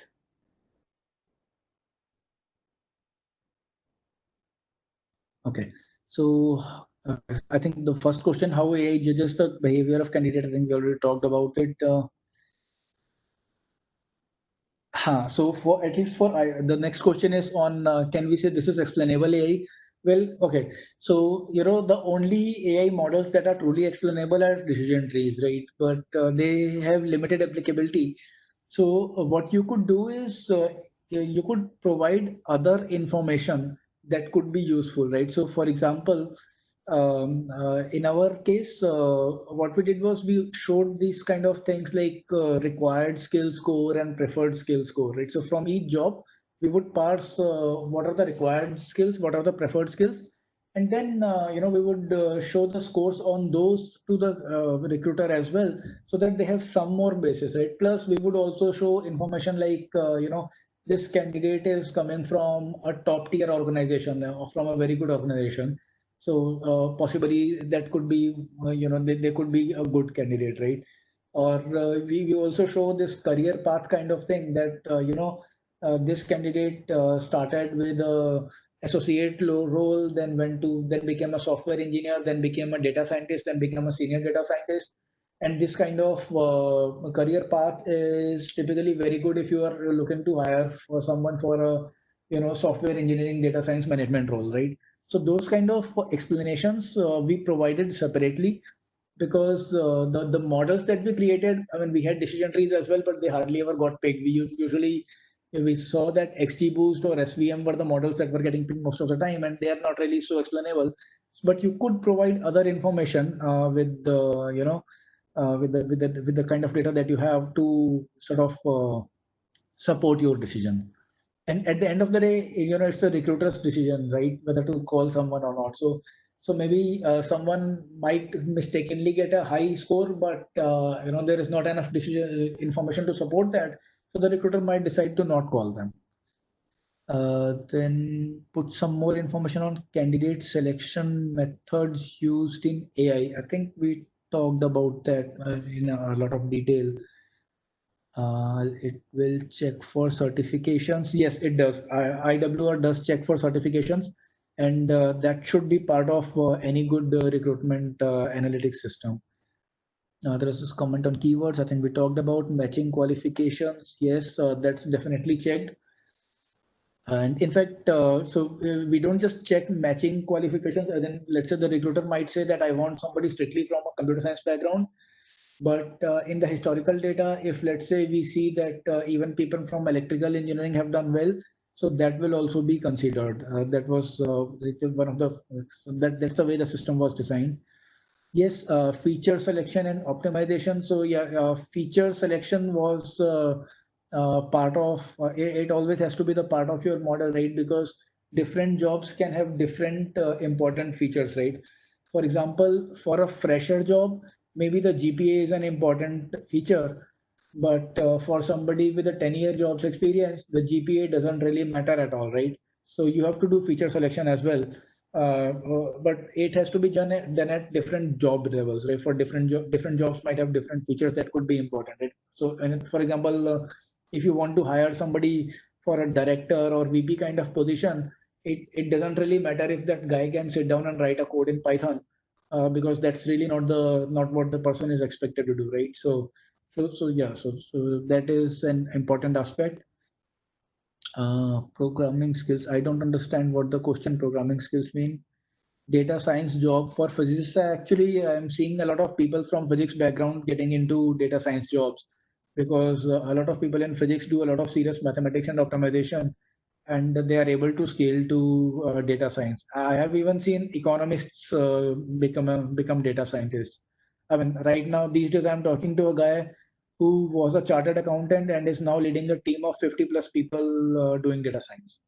So yeah, I mean, it's as long as you have the mathematical acumen and you basically get the right training.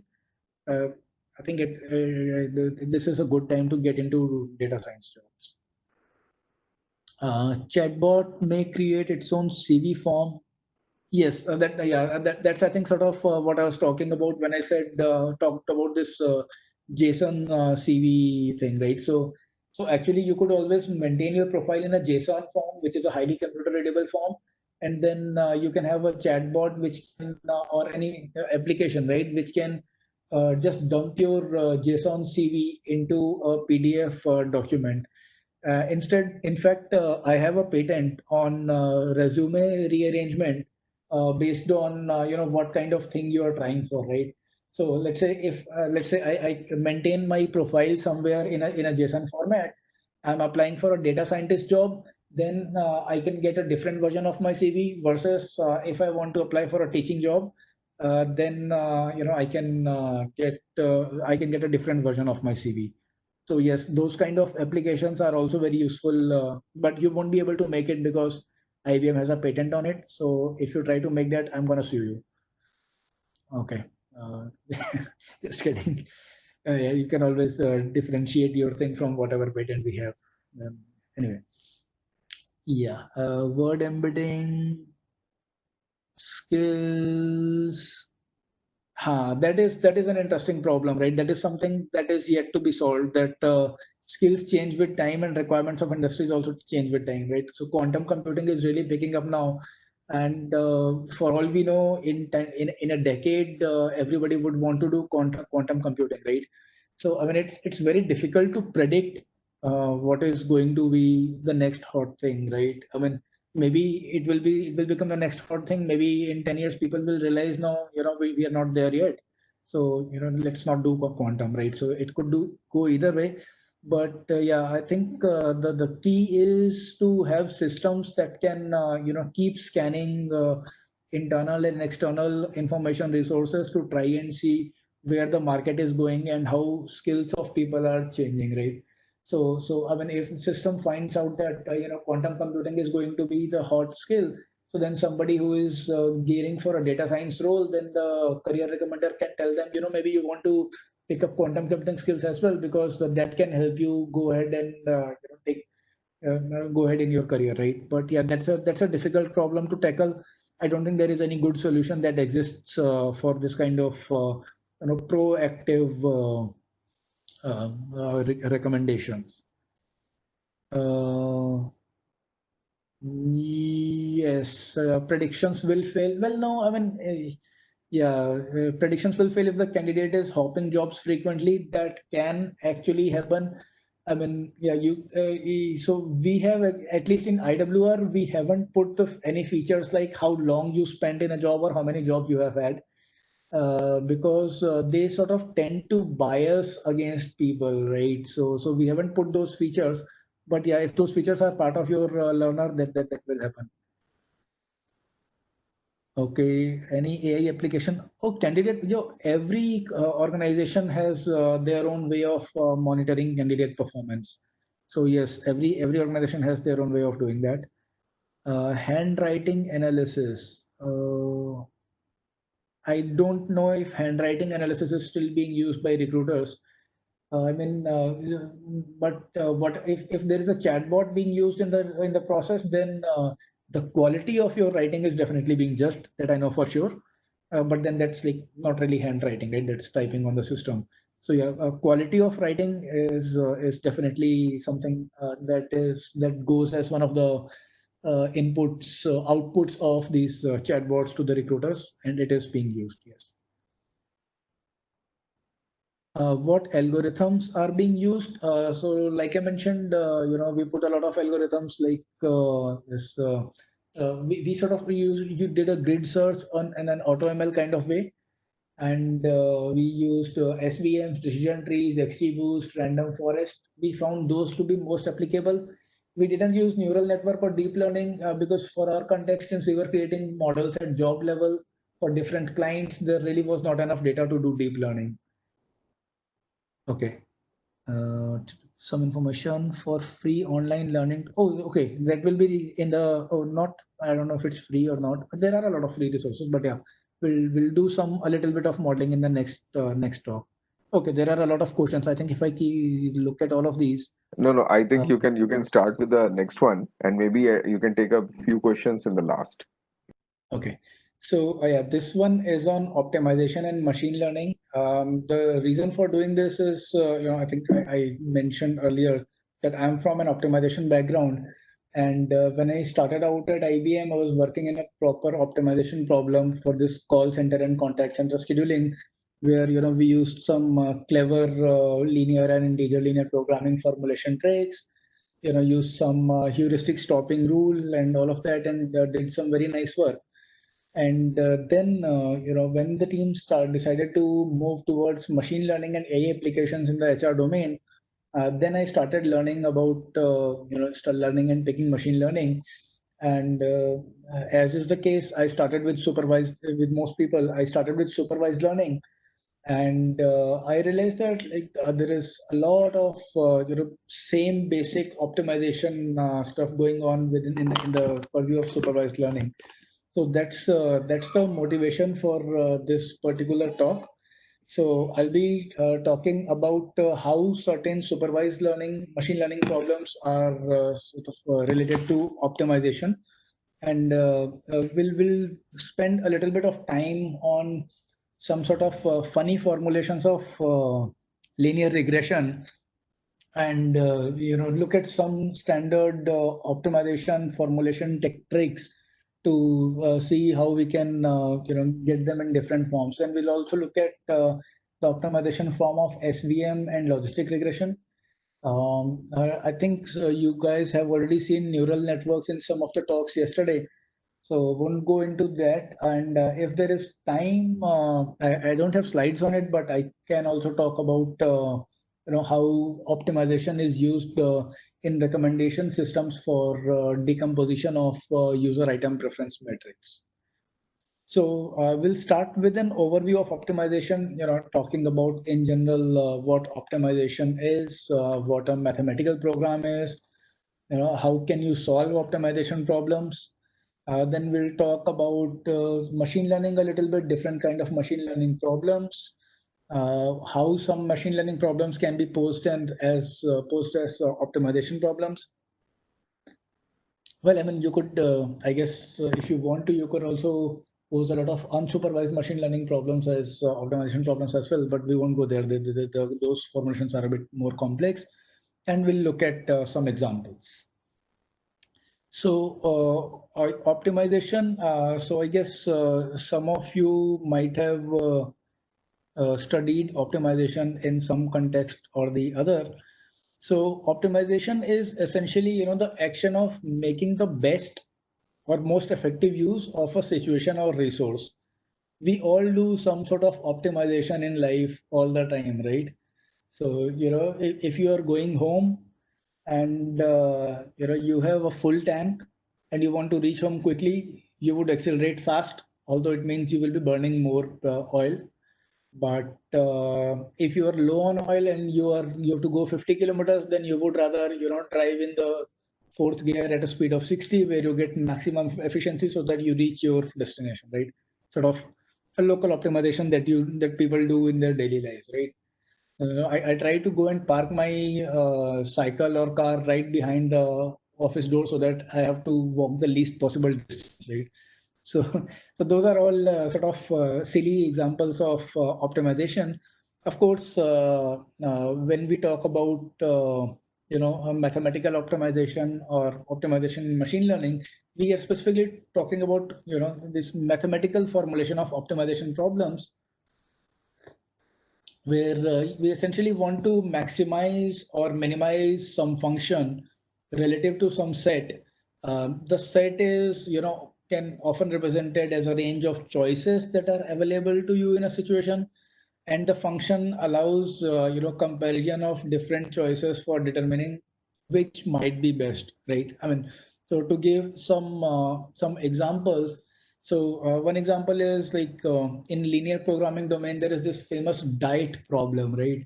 Where you have, let's say, 100 different items that you can eat from, and you have to select which one you want to pick, and you have certain constraints to meet, right? So you want to consume at least 1500 calories, but no more than 3000 calories.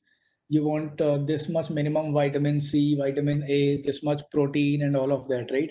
And you want to do all of that at, let's say, minimum possible cost. So that's a good old, nice mathematical problem where you can formulate the problem and maybe use some off-the-shelf solver to solve it, right? So we'll see in this session today on how to use an off-the-shelf Python solver called Pulp for solving some of these optimization problems. So yeah, and then I'll do that over a Jupyter notebook, and I'll share that notebook as well. There are a lot of applications of mathematical optimization all over the world. You want to maximize utility in a certain context.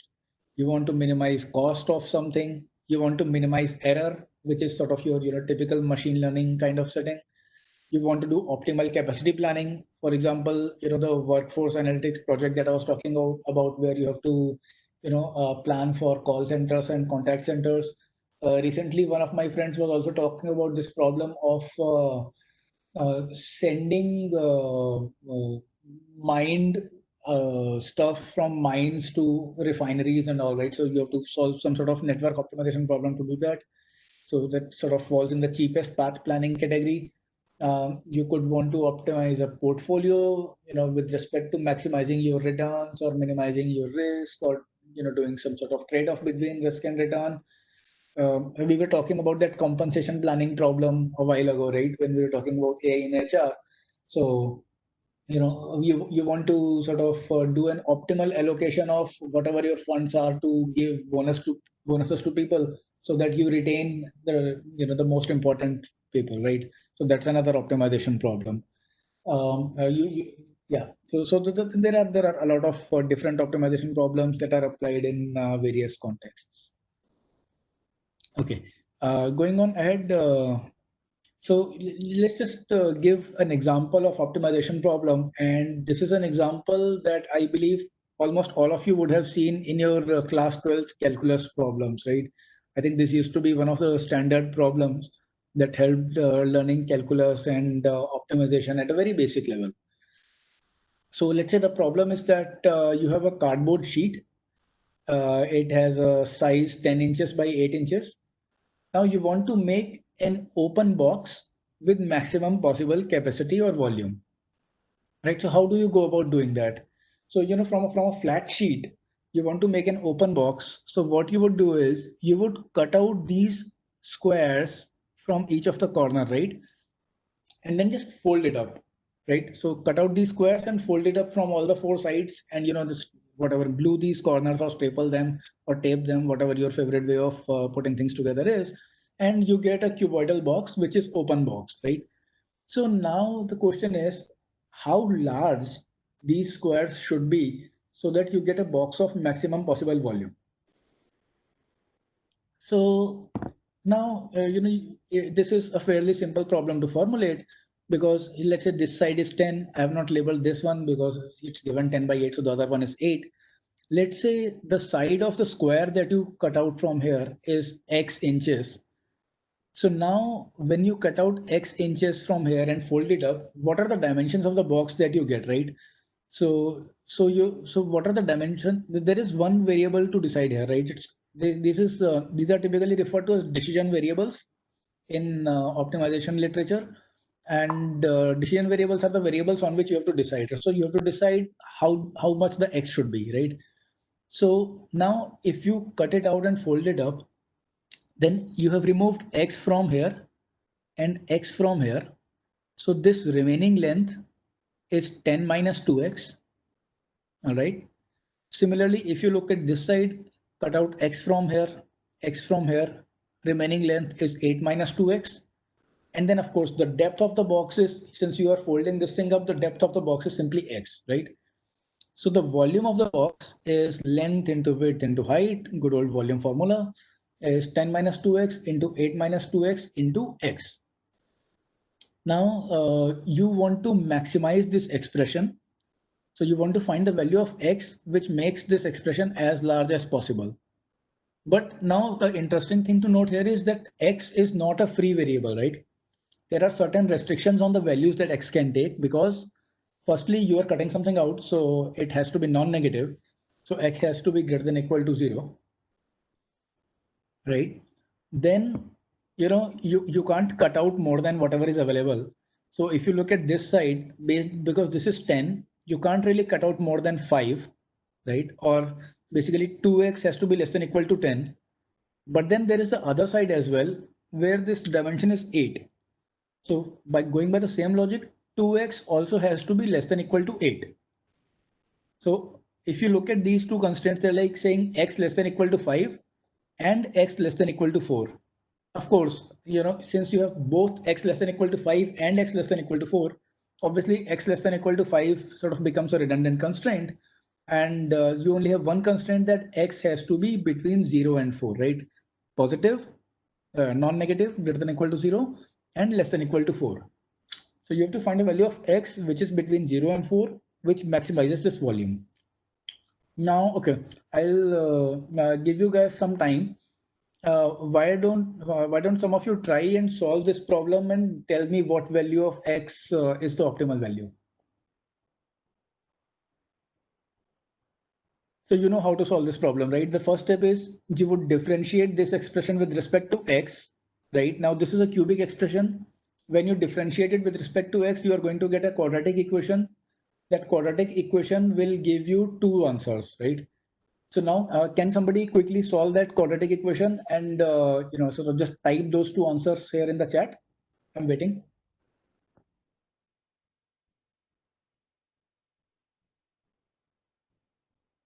And very cleverly, I have bought some time to have some snacks and drink some coffee. That's a good one.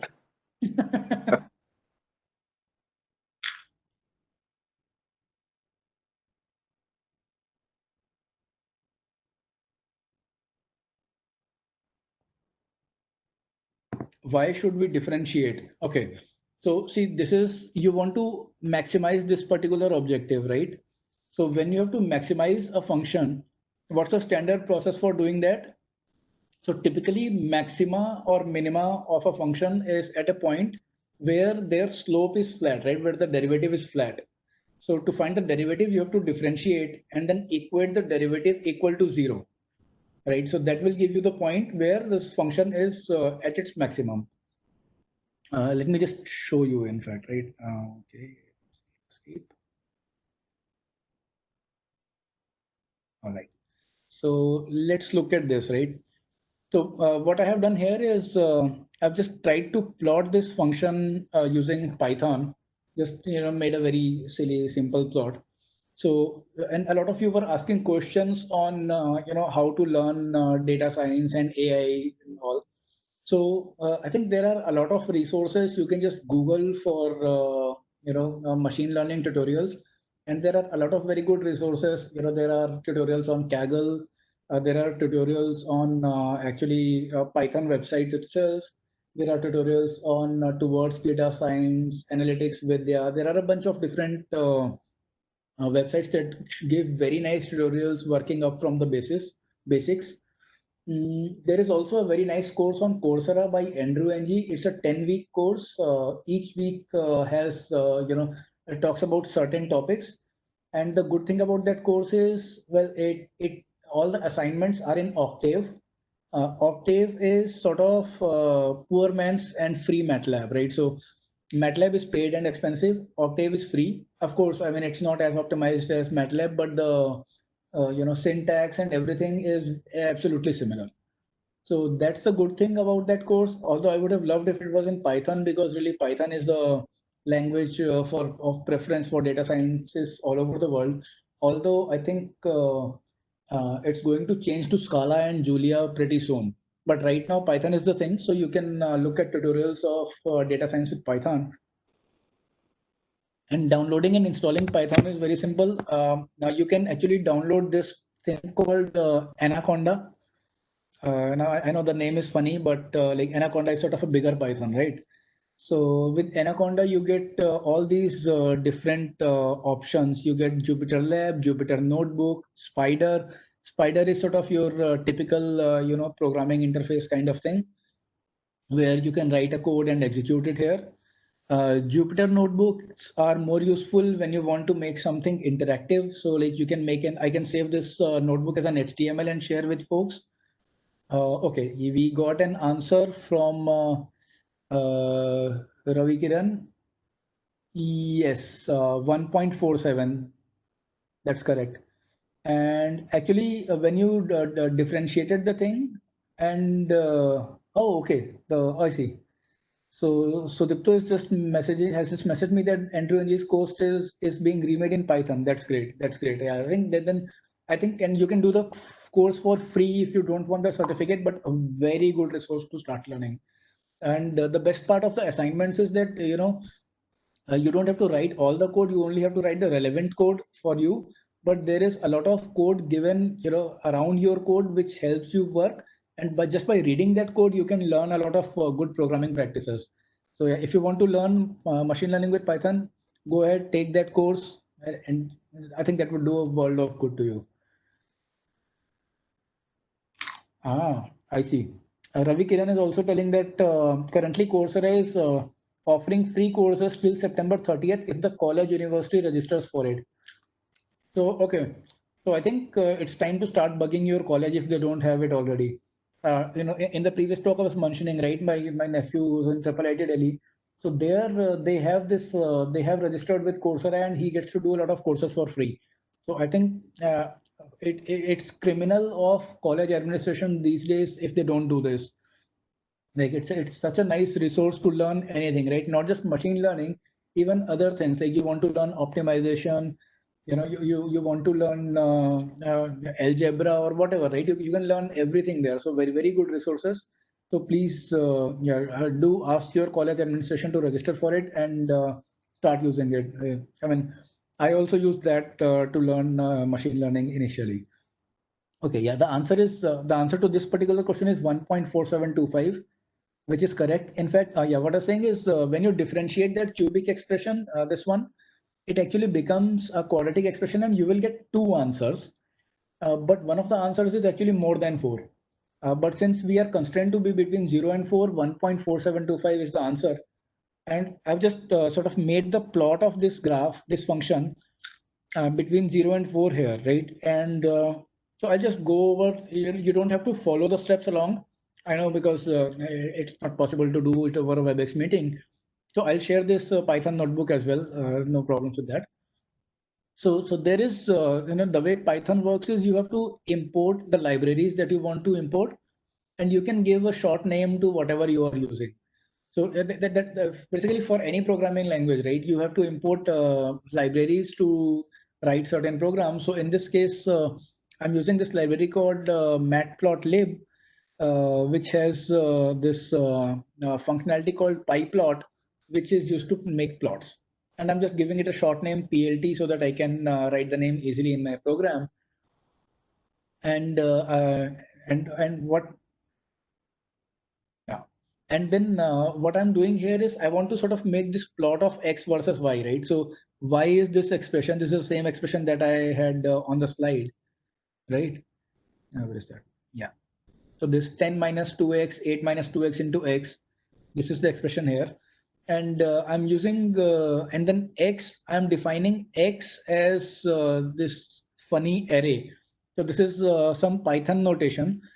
So when I say x in range 4001, so what it does is it generates numbers from 0 to 4000. So that's how this range thing in Python works. So if you say range up to a number, then it will generate numbers from 0 to that number.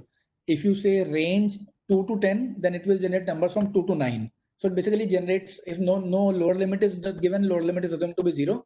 Otherwise, it generates number from the lower limit up to upper limit minus 1.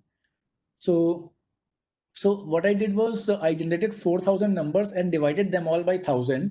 So I basically got 1,000 numbers between 0 and 4, right? So basically, so that I get sort of a continuous kind of curve. And then of course I define y as this function for each value in this particular list, right?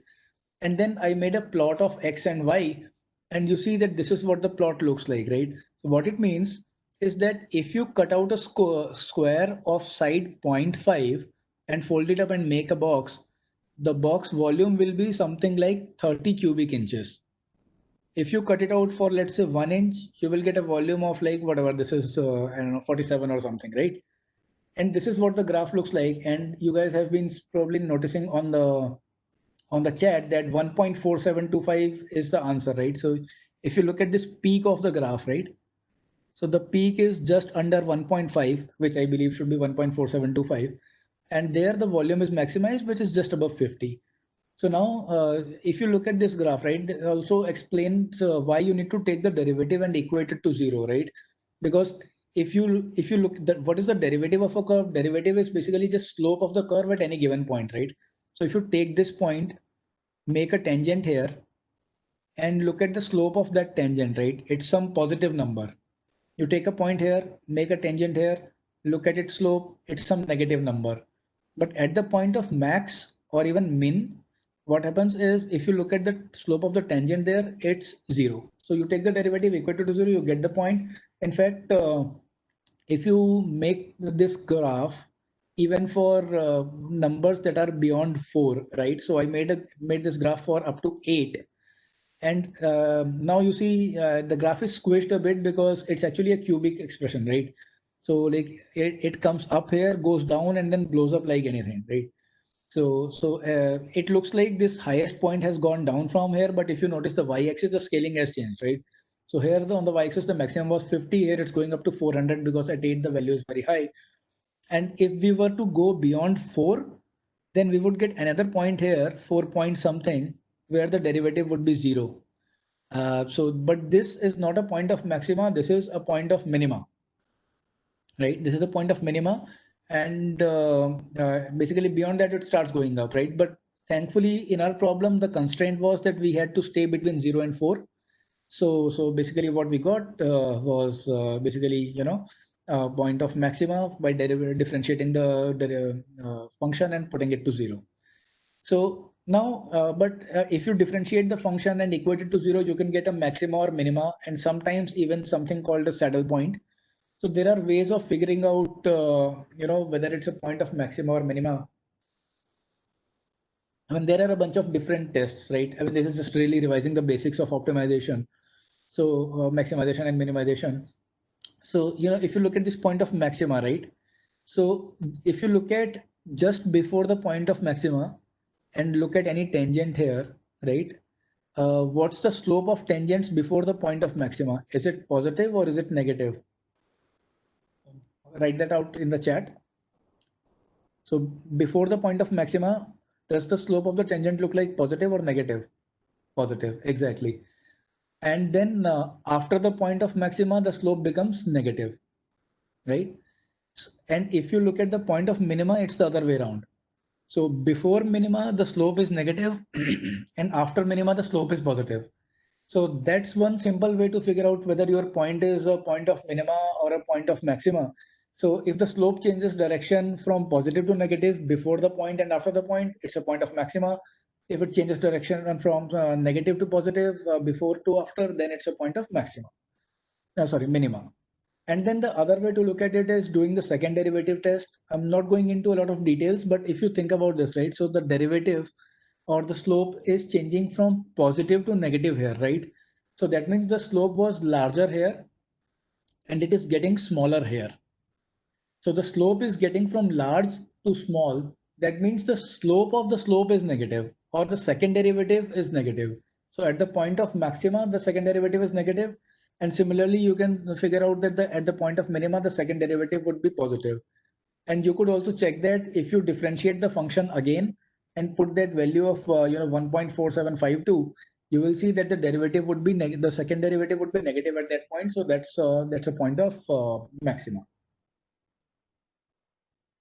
Here, I mean, if I don't want to, go it too large, I can do it for go up to 6001, and I can just press Shift Enter on my keyboard, and it will make the plot afresh, right? So instead of going up to 8, I just went up to 6. So now the graph is scaled to a good level again, right? Scale maximum to 50.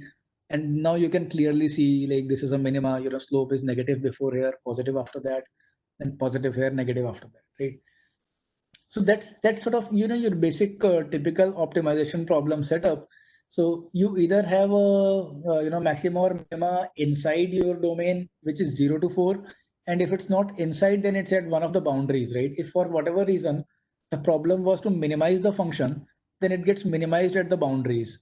So that's typically what happens in optimization situations. You either find a solution within your feasible region or at its boundary, either strictly inside or at boundaries. Anyway, so Let me go ahead. Let's get back to the deck now.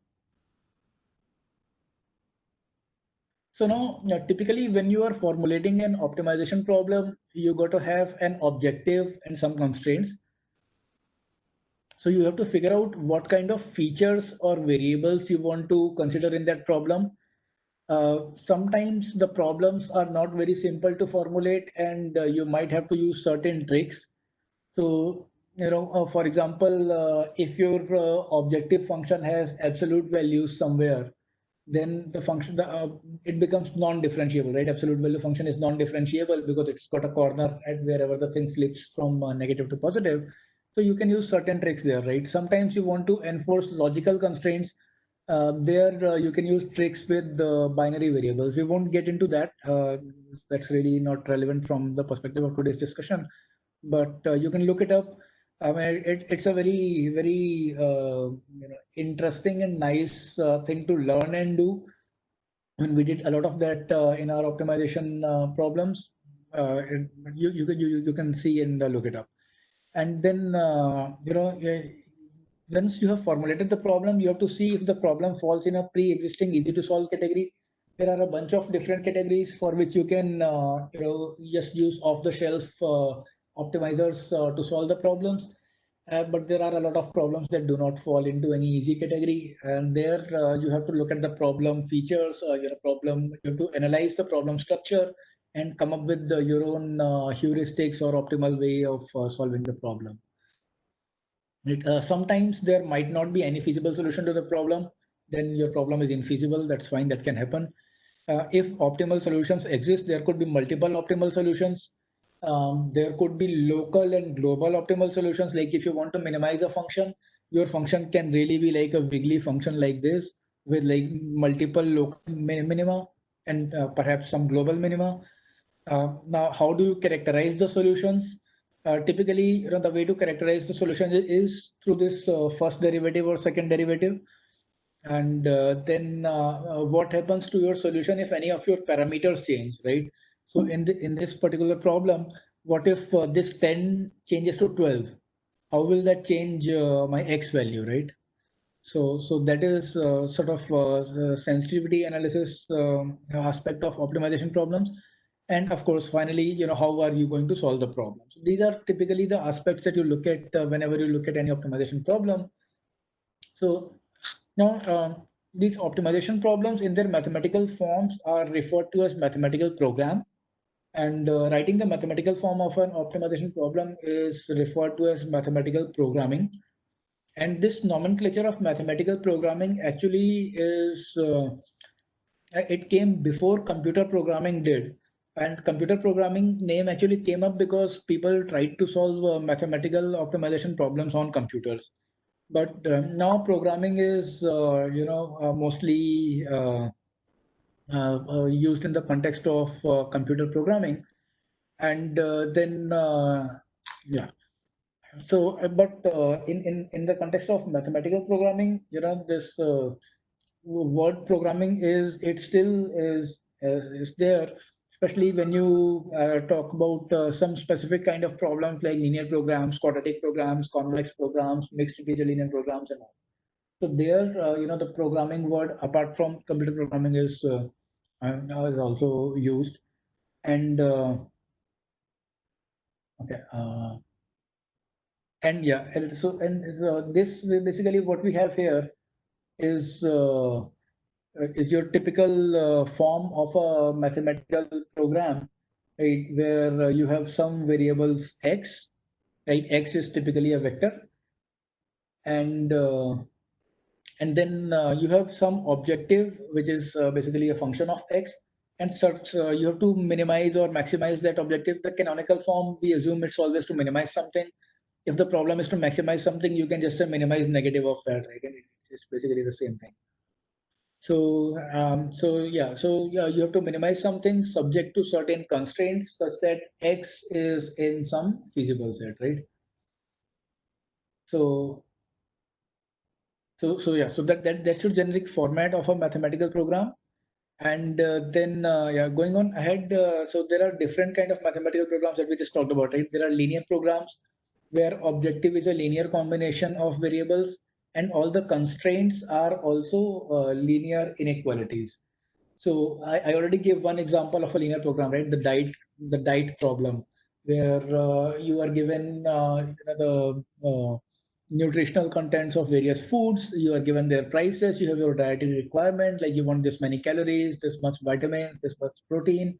How do you find the best mix so that you get your requirements at the minimum cost, right? So whatever you are using, whatever foods you have, if let's say whatever apples have, an apple has 200 calories and an orange has 50 calories, and you eat two oranges and three apples, you get basically 2 into 50 plus 3 into 100 total calories, right? So the calories is an expression, a linear expression of number of oranges and number of apples, right? Let's say apples are 150 rupees kg, oranges are 100 rupees kg. So if you buy 2 kgs apples and 3 kgs oranges, that's the cost you that you want to minimize. So that's also a linear function of apples and oranges.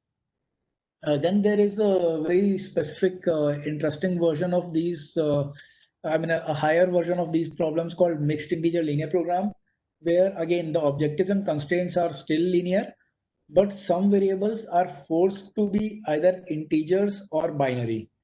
Right. So, for example, let's say you are a carpenter who wants to find the optimal mix of chairs and tables and beds to make, so that you maximize your revenue under certain constraints, right? So you cannot make a fractional chair or table or bed, right? So this problem naturally requires that your decision variables be integers. But these are still the relatively nice ones. The worst ones are where you actually have to use binary variables to enforce some sort of logic. Those are very tricky problems to solve. Then there are quadratic programs, where when we say quadratic programs, we just mean that the objective is a quadratic expression of the variables, but the constraints are still linear inequalities. So the same methods that are used for linear programs can be used for quadratic programs with some extensions and changes. Then there are quadratically constrained quadratic programs that you can guess where the constraints are also quadratic. And then there are, of course, general nonlinear programs, right, where your objective is nonlinear, your constraints are nonlinear. Of course, there are some nice ones amongst those, which are convex programs, where both your objectives and constraints are convex. So these problems most certainly have at least one solution, and they have a very nice feature that if you have multiple optimal solutions, then the entire set of optimal solutions is also a convex set.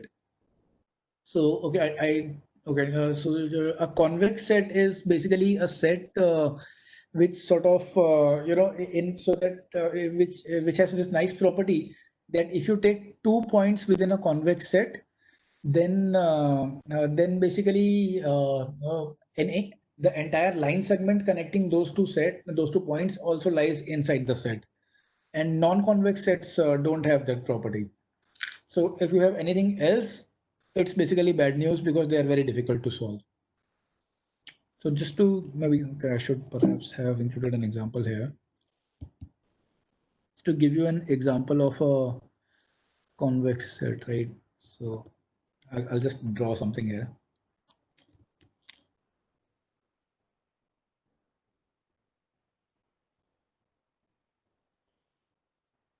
So if you have a shape like this, like a square shape, this, let's say all the points within it, are the what this set contains, then it is a convex set, because if you take any 2 points within it, right, and you connect them by a straight line, then all the points on that line will also be in that set, right? So a square is a convex set, a circle is a convex set, but this guy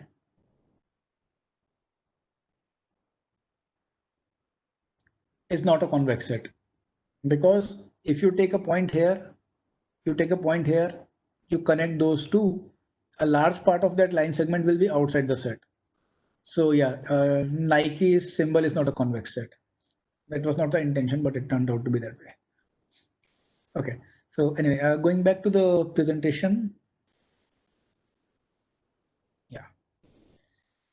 Yeah, so these are sort of different kind of mathematical programs, and there are a bunch of different ways of solving these problems. Linear programs are really nice and easy to solve. There is this method called simplex method to solve linear programs. I'll not go into the details of simplex method, but just to give you an intuitive idea of simplex method. So when we talk about linear programs, we say that all the objective is a linear combination of variables, and all the constraints are linear inequality constraints, right? So what happens is when you look at the feasible set for a linear program, let's say you look at a 2D example, right? So okay, let's see.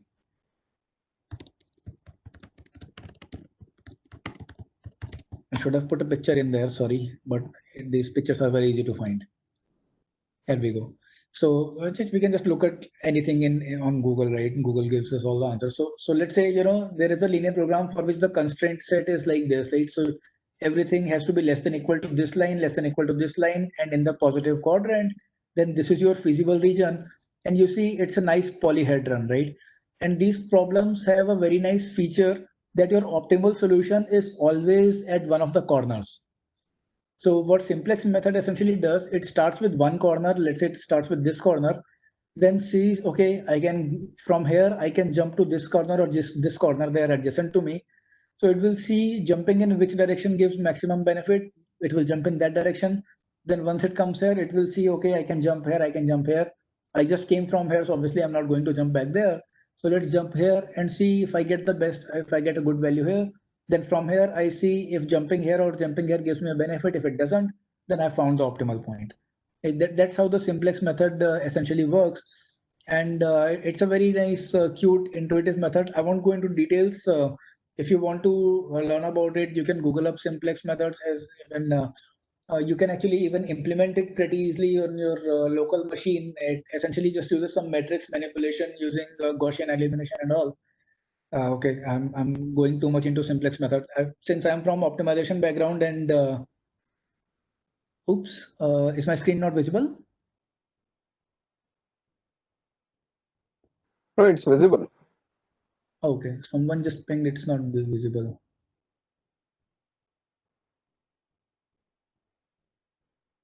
Oh, there was this question on square. Sorry, I missed it. What is it? What about the boundary points in the square you have drawn? Is the line joining these points lies in the set called square? Yes. So the square is sort of a closed set. The boundary is part of the set. So the boundary is also in the set. So yeah, it's a convex set. Okay. Now, yeah, and okay, so yeah, so simplex method, yeah, that's really one of the first things that you learn if you study optimization or industrial engineering anywhere. And very nice intuitive method. I mean, it's just fun to go and see how it works. Very intuitive, very nice. Anyway, there are extensions of it to solve for quadratic programs. There are extensions to solve for integer programs or mixed integer programs. But there are methods called branch and bound and cut, where you basically solve a linear program. Then, if a variable that was supposed to be an integer turns out to have a decimal value, then you sort of, let's say the variable was supposed to be an integer and you get a value of 3.4. So you sort of make two branches of the problem, adding constraints that in one branch you will add constraint that the variable has to be less than equal to 3. In another branch, you will add the constraint that the variable has to be less than equal to 4. And then you get two linear programs, you solve them, and you basically keep doing this iteratively until you find completely integer solution. There are a lot of finer details we don't need to go into. Then for general, convex programs or general optimization problems, there are different methods. There are methods that evaluate or approximate Hessian metrics of a function. So when we talked about that box problem, we talked about the first derivative and the second derivative.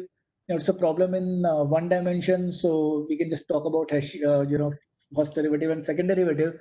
But typically, you have multiple variables in a problem. So when you have multiple variables, your first derivative it's called the Jacobian matrix. It's basically, if you have, let's say, a function of three variables, x1, x2, x3, you can differentiate the function with respect to x1, assuming that x2 and x3 are constant. that's your partial derivative of function with respect to x1. Similarly, you can do partial derivative with respect to x2. You can do partial derivative with respect to x3. And then to essentially to find a candidate for a maxima or minima, you can equate all those three partial derivatives to zero. And that's essentially what we do for basic linear regression. We'll look into look at it in a while. And then that's how you basically find a potential candidate for maxima or minima. Then you have an equivalent of sort of second derivative or first derivative sign test in multiple dimensions as well. So the equivalent of second derivative in multiple dimensions is called the Hessian matrix, which is when you differentiate f with respect to x1, x2, x3, you get a vector, right? You get three things: derivative with respect to x1, derivative with respect to x2, derivative with respect to x3. Now, if you have to differentiate this again, then you will differentiate the derivative with respect to x1 with x1, x2, x3. Then derivative with respect to x2 will also be differentiated with both x1, x2, x3, and similarly derivative with respect to x3 will also be differentiated with respect to x1, x2, x3.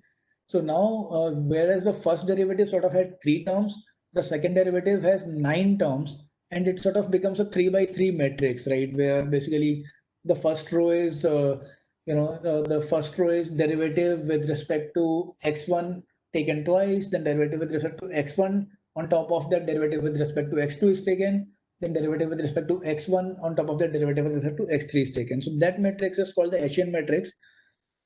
And like we saw, right, for a point of minima, the second derivative has to be positive. So there is this result that at a point of minima, the Hessian matrix has to be positive definite. So there is a certain definition of it. Again, I'll not go into details because I think that's something that should be covered in an extensive course on optimization. But I mean, you have basically equivalent of first and second derivative test in multiple dimensions as well to check if your candidate point that you have got is a point of minima or not. And there are a bunch of methods to do that. Like you can't always equate all the three derivatives to zero and solve the problem, because a lot of times the functions are way too complicated to solve like that. So instead of doing that, what is done is people use iterative methods where you assume you assume that, okay, I have got this point, let's say this is my solution. Of course, whatever you guess most likely will not be the solution. So you try to see, how far you are from the solution, right? So how far you are from a point where the derivative would be zero, and then what direction would the derivative be zero in, right? So then you basically take a step accordingly, and all of these methods essentially follow.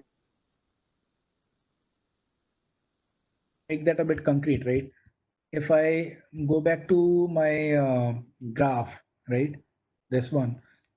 So let's say I did not know how to find the maximum of this expression, right? Let's say I could differentiate, but I did not know how to solve a quadratic equation, or I don't remember it. So what I can do, exactly like bisection method. Bisection is sort of one of the methods, right? It's bisection, Newton-Raphson, or Newton's methods. They're all numerical methods for solving optimization problems. Or I mean, actually, they're all methods for finding a zero of a particular function or a set of functions. But yeah, the idea is same, right? So let's say I did not know what my point of maximum is. I know for sure it's not zero, right? So let's say I assume that I start with half an inch, right?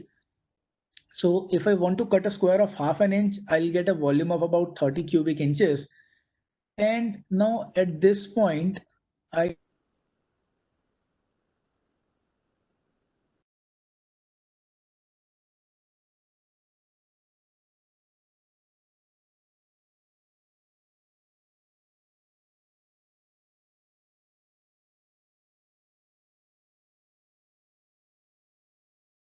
increasing. So, okay, the derivative is positive in this direction. So I'll maybe take a small step in this positive x direction. Let's say I take a step of 0.1, right? Then I reach 0.6. Then I check at 0.6, the derivative is still positive. Okay, fine. So let me take another step of size 0.1, 0.7, still positive. I keep doing that, keep doing that. Then I'll read, at some point, I'll read 1.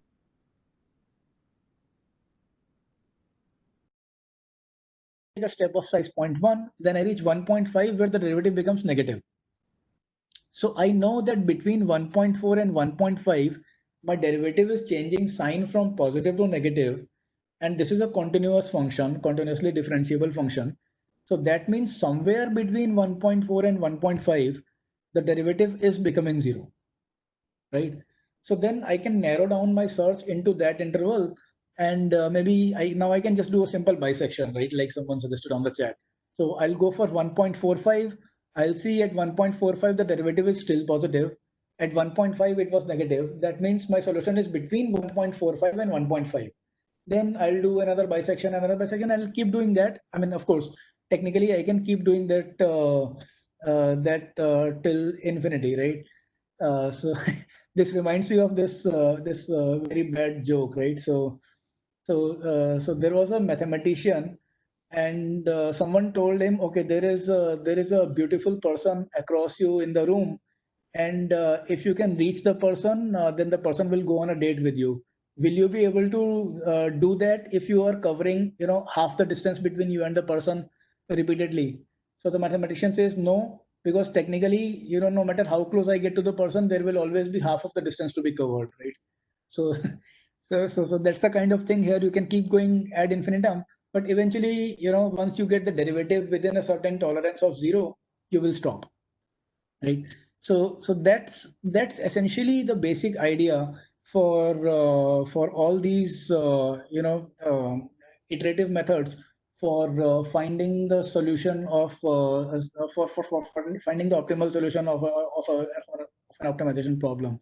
That you start with some solution, you see which direction your value is improving, right? If you want to minimize the function, then of course you have to go in the direction of negative gradient, right? So because here for this example, we wanted to maximize the function. So we went in the direction where the gradient was going up, right? But if you want to minimize it, you want to go into the direction where the gradient is going down. So that's what all of these methods do. So a lot of these methods take some local approximation. For example, what Newton's method does is at any given point, it will look at the function and sort of do a second order Taylor expansion of the function around that point, which is basically a quadratic expression. The quadratic expression, you can minimize it in single shot. So you minimize it, you find where it's minimized, and that's your next candidate point. Then you do it again, you keep doing it until you basically reach the solution. Then similarly, there is this sequential quadratic programming method. So it's kind of like Newton's method, but used when objectives and constraints are both twice continuously differentiable. There are a class of methods called interior point methods, which are actually used for constraint optimization. So we did talk about simplex method for linear programs. Simplex method are very intuitive to understand, a very cute method, very nice, geometric interpretation, but they're actually slow in practice. They are only pseudo polynomial time in implementation. So in fact, most linear programming solvers actually use interior point methods to solve linear programs as well. Then there are methods that evaluate gradients or approximate subgradients in some way. So gradients are basically derivatives, and subgradients are basically sort of approximations of sort of a substitute for gradient where the derivative does not exist, right? So for example, if you think about the absolute value of x function, right, it has a corner at x equal to 0, right? Absolute value of x is like minus x for negative x and plus x for positive x with a corner at 0. So at 0, the function is not differentiable, but sort of, all the directions which are sort of go through that corner and the entire function, which are below that entire function, they are all its subgradients. So that's intuitively what a subgradient is. And these methods are like the gradient or steepest descent method, where you find the gradient of the function at the current value and then take a step in that direction. There are coordinate descent methods where you basically update a single coordinate in each direction instead of trying to update, if there is a 10-dimensional problem, then instead of updating all the 10 dimensions in one go, you will update one at one time. Then there are subgradient method where you use generalized gradients instead of the actual gradient calculation. So I think that this is just a very, very high overview. I mean, if you want to know more about optimization problems, you can read some books or look up articles on Google. Now, okay, so that's optimization. Now, how is it related to machine learning, right? So basically, let's first talk about what machine learning is, right?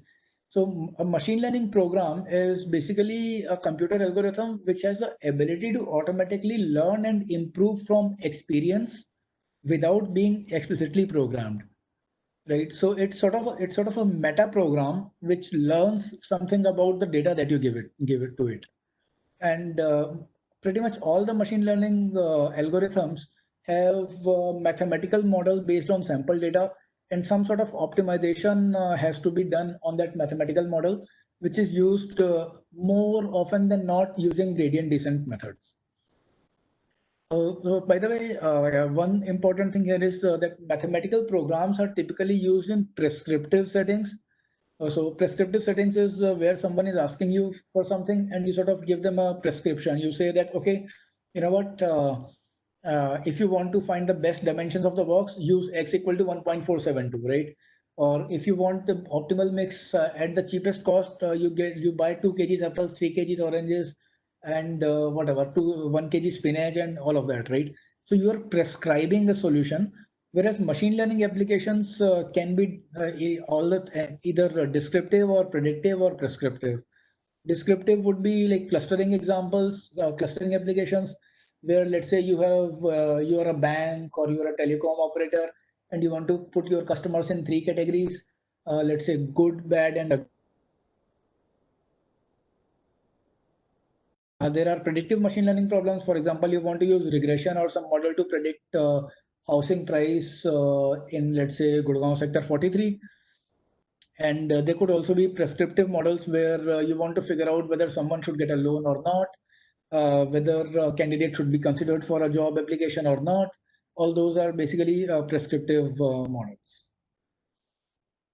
So now I don't think I have to tell you guys all the kind of applications that are there for machine learning.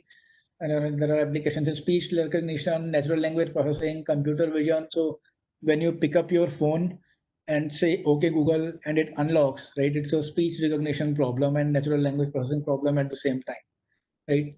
When you upload a photo on Facebook and it tells you that, Rakesh, Ramesh, and Rajesh are with you in that picture, then it's a computer vision problem. It's identifying who are all in that picture with you automatically.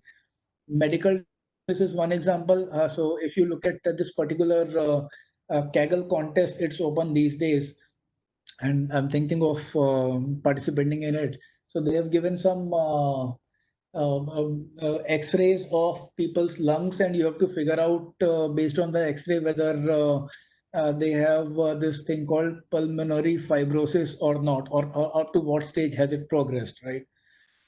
There are applications in robot control, self-driving cars. I'm sure you guys must have heard that story, right? So there was some guy in the US driving his Tesla car. The guy had a heart attack. I think the car was synced with this smart watch or whatever. It figured out that the guy is having a heart attack, and the car drove him to hospital itself. So that's one application of machine learning in fraud detection, loan approvals, search engines, advertising, recommender systems. Whenever Netflix recommends that you are going to like this movie or serial, they are using machine learning. In fact, the machine learning technique that they use, the recommender systems that they use, they are based on a very nice optimization technique called alternating least squares. So if time permits, we'll talk about that as well. And then of course we talked about talent applications like hiring, training people, and career planning, right? So machine learning is pretty much everywhere these days, and in every domain. There are different kind of machine learning problems: supervised machine learning problems, unsupervised, semi-supervised, and then there is the reinforcement learning. Supervised learning algorithms basically have labeled data. So you have got some input and you have got some output value, and you want to find the relation between them, right? So one example is you have historical data of jobs and candidates, and you know which candidates were good, which were not. So you have all the job data, candidate data, and labels. So you want to learn from that if there is a model between job and candidate, right? Another example is, let's say, you want to predict a person's height as a function of their, weight as a function of their height. So of course, there is some relation between height and weight if you collect data. So height is your independent variable, weight becomes a dependent variable. You can fit a regression model and figure it out, right? There are a lot of examples, linear regression, non-linear regression, logistic regression. There are SVM models for classification and regression, both tree-based models, recommender system with a spelling mistake in recommender. And yeah, so a bunch of supervised ML algorithms are there. Unsupervised is when you do not have any inputs. So typically the examples are like clustering. So where you have a bunch of customers, payment behaviors, and you want, based on their payment behavior, you want to put them in three categories: good, bad, and ugly, right? Anomaly detection is one such problem.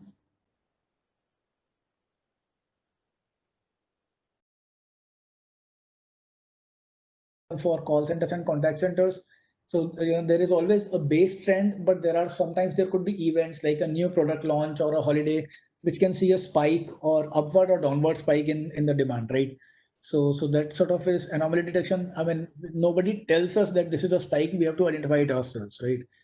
Then dimensionality reduction. If you have really large dimensional data, difficult to manage, you want to reduce dimensions, then there is no label there. It's also an unsupervised problem. Then there is supervised machine learning, where some training examples are have labels, some don't. And then there is also reinforcement learning, which is like about teaching software agents to take actions in an environment, right? So typically your self-driving car kind of applications, they are reinforcement learning applications. So going on ahead, yeah. So let's just talk about very basic, simple, first supervised learning problem, that of linear regression. So the problem is simple. You have n labeled data points. Each data point has m features. Let's say x1, x2 up to xn. So to take an example, if you want to predict someone's weight as a function of height, you can probably imagine that's really not going to be a very good model, because you should include other variables as well, right? So let's say apart from height, you also, let's say you want to predict the weights of men aged 20 to 25. So you measure their height, you measure their waist, you measure their chest, and you use those three variables to estimate their weight, right? And let's say you believe that there's a linear relation between the three. So you want to model a linear relation between weight and height, right? Of course, height is just a single number label, right? So maybe height in, sorry, weight is just a single label number, maybe weight in kgs. And the rest of the things, heights, waist, and chest are perhaps in inches. So what we want to do is we want to find these real numbers, theta naught, theta 1 up to theta m, such that I can predict weight as a function of theta I xi summation plus theta naught. So it's like a simple equation of plane where theta, if you think about it in just two dimensions, right? If you only if you wanted to do weight only as a function of height, so you would have an intercept term and a slope term to go with the height, right? So that would be your linear expression. But if you have more variables, then you essentially have sort of more so-called slope terms, right? So now we want to fit this kind of a relation. So how do we go about doing this, right? So again, just sticking to that, height weight example. So your dependent variable y is weight, depends only on one variable x. So let's say this is a simple case. So you want to establish a relation between height and weight. So let's say you assume the relation is of the form mx plus b, right? And we collect height of men in inches, let's say 1,000 men, and weight in kgs, right? And let's say we get this kind of data. So the first guy that we talked to had height of 66 inches, that is 5 feet 6 inches, and weight of 68 kgs. The second one had height of 72 inches, a weight of 85 kgs, and so on, right? So now if let's say we take the value of m to be 1.1 and the value of b to be 3, we would guess the weight of someone with height 66 inches to be 1.1 into 66 plus 3, that is 75.6 kgs, right? Now you see that this is much higher than the number that we have in the first data point, 66, right? But there is just when we are taking heights and weights of 1,000 men, there are probably more than one person in the data set which have a height of 66 inches, right? So maybe the 503rd data point here is someone who has a height of 66 inches and weight of 82 kgs. So for that guy, this is an underestimate. For this guy, this is an overestimate, right? So now, how do we find out the best set of best values for M and B so that we can get the best possible fit is essentially this simple linear regression problem in one variable, right? So we'll just look at it in a bit of detail and a few formulations. We'll also look at the Python code. But before we do that, I just need a 2 minutes break. So I'll be back in 2 minutes. All right. Sure, sure.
Okay. All right.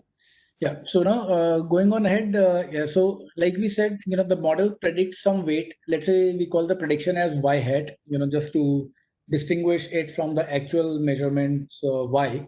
So of course, there will always be some error in the model, right? Unless there is actually a precise linear relation between inputs and outputs, which by the way, never is the case in any real life instance. So now we want to find the best values of M and C, right? So now what this picture sort of shows is if you make a plot of y is equal to mx plus c, maybe that's the red line. And these blue dots are perhaps the actual data points, right? So these blue dots can be either on the top side of the line or on the bottom side of the line, right?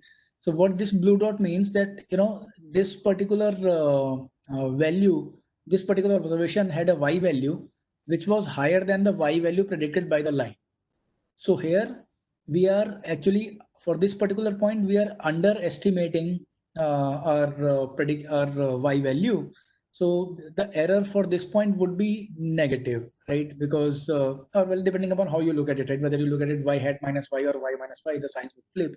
But the point is that every point that is above here, above the line, we are and we are predicting below those, like lower values than what they actually have.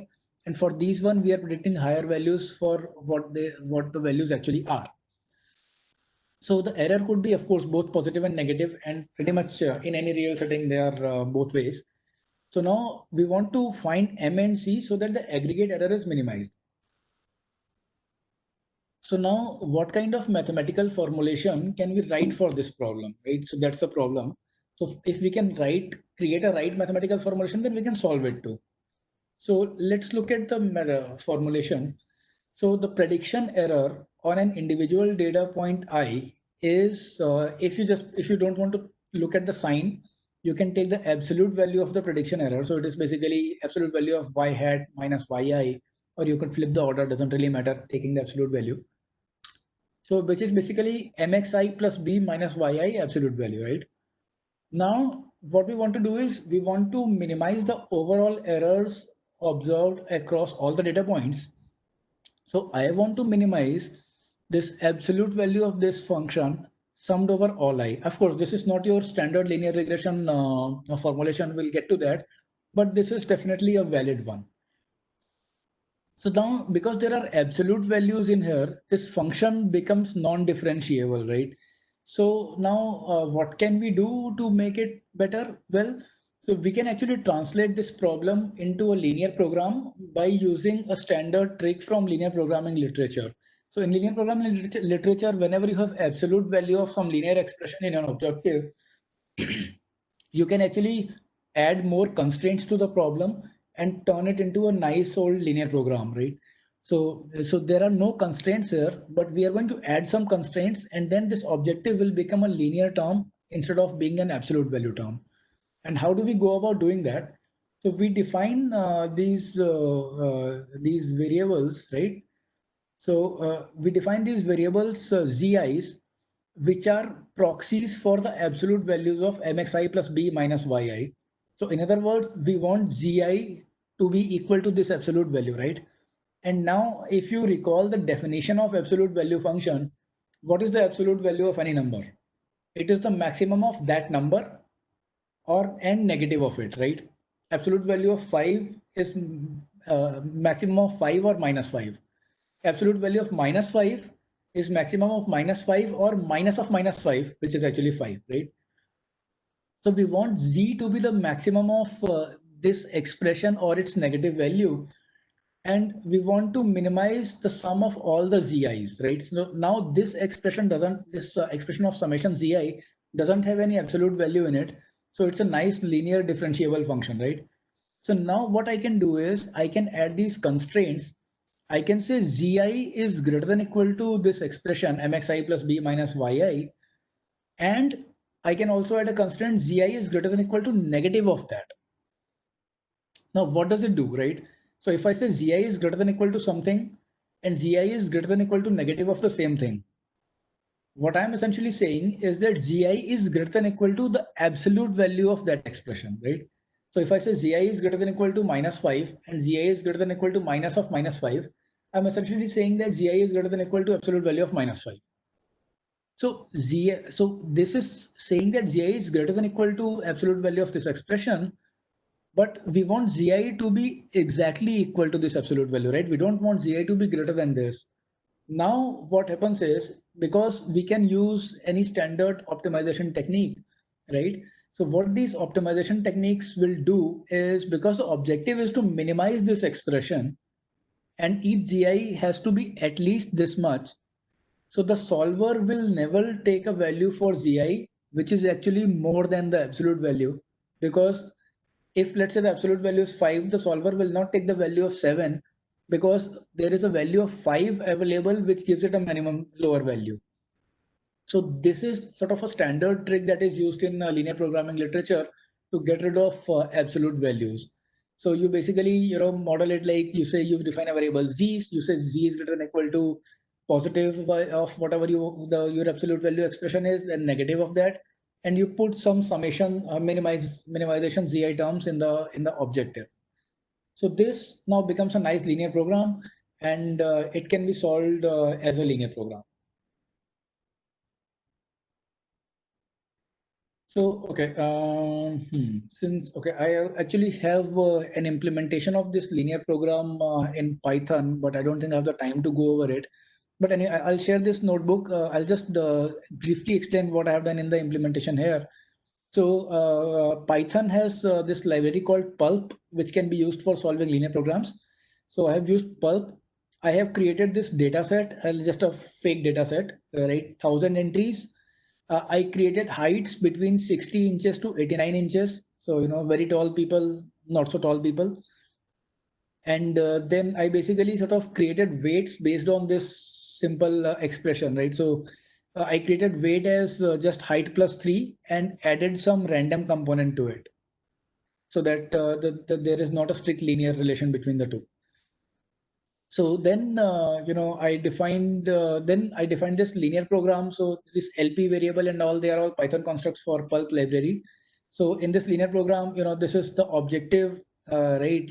We want to add summation of all the ZIs. These are those two constraints where I'm saying that ZI is greater than equal to, mx plus c minus yi, and then greater than equal to negative of that, and then problem dot solve, right? And when you solve this problem, you can see the variable values of that the variables took and the value of the objective. And basically we got an intercept value of 5. So it's way far off from what we have, right? The intercept is actually 3 here. Let me just rerun it quickly again.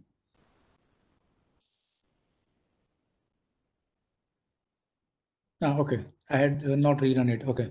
Oh, sorry. It's a random data, right? New data generated. So intercept value is 1.3, whereas the actual was 3. So not so correct. Slope is quite accurate, right? In terms of slope, we are quite accurate because we got almost the slope of 1, right? So because of this randomness, we couldn't really generate the exact intercept value. If the randomness was not there, I think we would have generated the exact one. Let me quickly check if that is true. I didn't check it. So if it doesn't, that means I made some mistake somewhere in my code.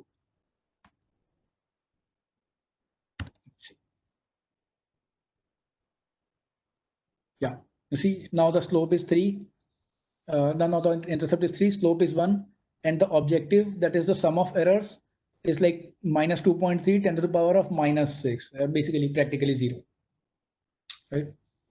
So because there was a perfect linear relation between x and y, it caught it. But if we introduce some error, of course, it makes some mistake in catching the right relation.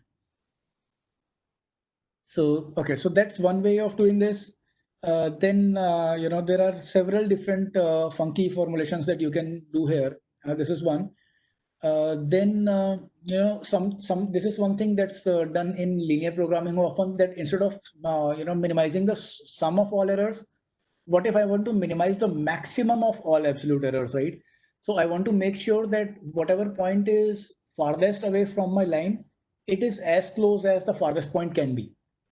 So it's the same thing, but we just, instead of minimizing summation of zi, we minimize a new variable z, and we say that this new variable z is greater than or equal to each of zi's, right? So basically, by doing this, I'm saying that z is greater than or equal to the maximum of zi's, and then I'm minimizing that particular variable, so it will maximize the minimum error, right? So that also can be easily done. Again, becomes a simple linear program.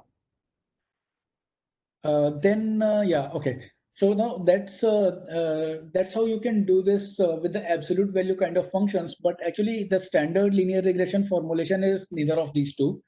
In the standard linear regression formulation, what we do is we minimize the sum of squares of errors. And why do we do that? Because this is a nice convex function, can be easily optimized. In fact, it's a differentiable function. You can differentiate it, equate the derivatives to 0, and find expressions for m and b. So if you have taken any courses in machine learning, or learned linear regression in some other context, you probably have done that derivation. And you can also differentiate it again and see that the Hessian of this function is positive definite. So whatever solution you get is the optimal solution. So, if you differentiate it with respect to m, you get this expression. If you differentiate it with respect to b, you get this expression. So you basically essentially have two linear equations, right? In two variables. M and b are the variables, right? X and y are given values here. And when you solve those, you actually get these nice closed form formulas for m and b. So, for simple linear regression, you have nice closed form formula that you can use and be done with that. But in general, your input data could have multiple dimensions. So, for example, there is this house price data on Kaggle. I think this data is also available on a default Python installation. So what you do is you sort of write the matrix representation of the thing. Okay, I'm almost out of time. So you sort of write the matrix representation of it, and it sort of becomes this kind of representation: y is equal to x theta. So in this matrix representation, each row is one data entry, plus we stacked a bunch of ones in the beginning, sort of to represent the intercept terms. So then you get this kind of an expression for y hat, which is x into theta, where x is a matrix, theta is your m plus one dimensional parameter vector, where the first one is intercept, the others correspond to slope. And the objective is to minimize y minus y hat transposed with y minus y hat. Basically, that's a square of y minus y hat, a norm of y minus y hat. And this, in matrix notation, this expression is differentiable. If you differentiate it, equate it to 0, you actually get a nice closed form formula for theta. So just like for 2D, one variable case, for multiple variables also there is a nice closed form formula.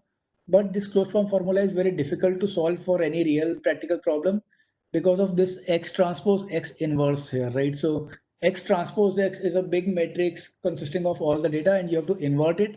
And matrix inversion is a very expensive operation, although this can give you the perfect solution, but typically is computationally very expensive and prohibitive. So instead of using this, typically solvers use gradient descent. So you would start with some estimate, let's say for your parameters, and then you find the gradient of this function at that estimate. You move in the direction of negative gradient, repeat the process until you reach the optimal. Then there is this aspect of regularization. So here we just optimize this objective function. But what can happen sometimes is that you can learn very large or very small values of some of the thetas, and that is not desirable behavior, because what it can do is for two data points that are very close, you can get drastically different predictions. So instead of just minimizing the objective, typically we add a penalty term that doesn't allows the thetas to grow too large. And typically there are two kinds of penalty terms in linear regression literature. One is called ridge penalty or ridge regression. The other is lasso. So the ridge is basically you just add norm of theta square to the objective with a multiplier lambda, which sort of tells you like how strongly you want to regularize it. So you see what this does is it will, because it's a minimization problem, it will not let any of the thetas become too big, right? So if you put lambda very large, your theta values will be very close to zero.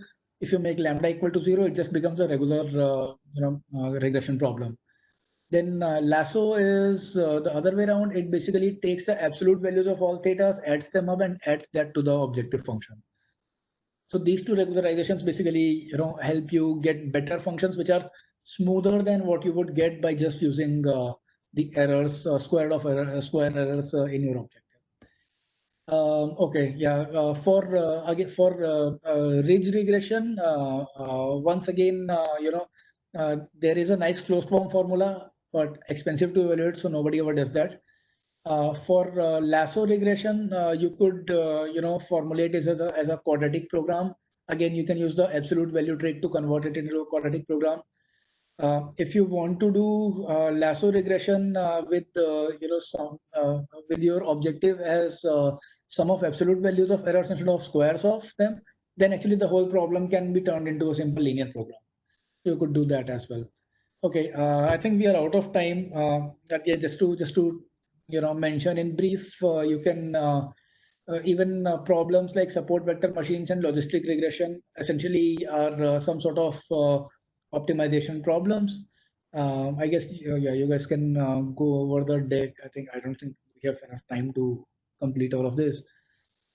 So I'll share the slides and I have also implemented a like small linear regression example on this Boston housing data in this particular workbook. I also implemented that minimize the maximum deviation problem. So you could just play with take it and play with that and go ahead and do your own explorations.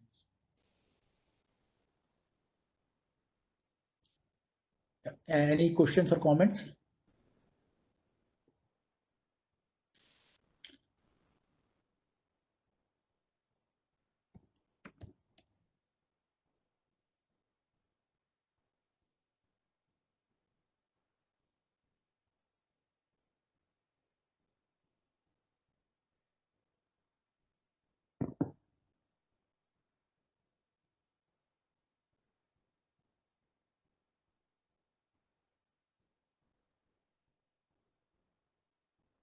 Okay, there are a few questions. I think working on speech processing using deep learning in Java, that's fine. You don't necessarily have to switch to Python. Java is also good. Optimal and optimum value. So I mean, so there is a particular, okay. So there is a question on what's the difference between optimum, the solution and the optimal value. So the solution is the point where you get the optimal value, and optimal value is the value that you get there, right? So for example, for this one, you get the optimal value at 1.472, and the optimal value is like what 52 cubic inches, right? So that's the difference.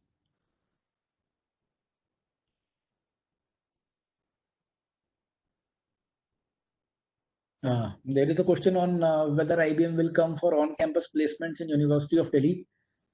I believe we used to. I remember a couple of people joined fresh from college with I think they were MSc Computer Science from DU, but I'm not sure what college they were from. I can confirm and let you know.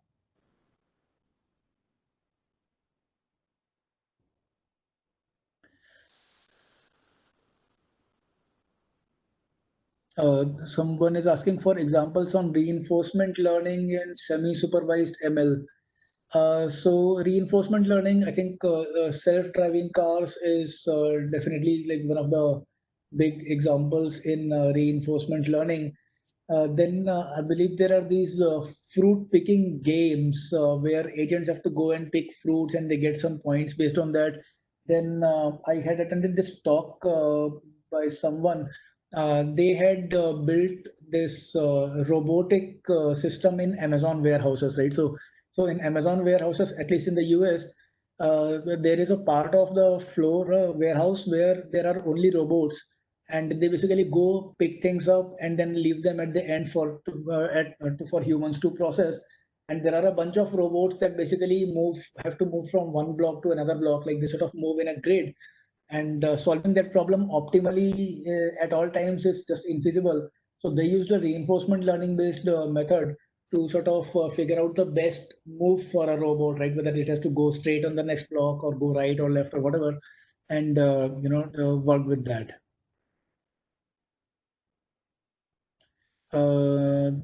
There is a question: how is it necessary to first hone skills in data science, mathematical? So, okay, models before proceeding in ML implementation. You don't necessarily need to know all the mathematical details, to be frank, but you definitely need to be familiar with the intuition behind the methods and how they work. That's definitely required. But yeah, I mean, you don't really need to know all the mathematical details of optimization. That's not really needed. You could do without those as well.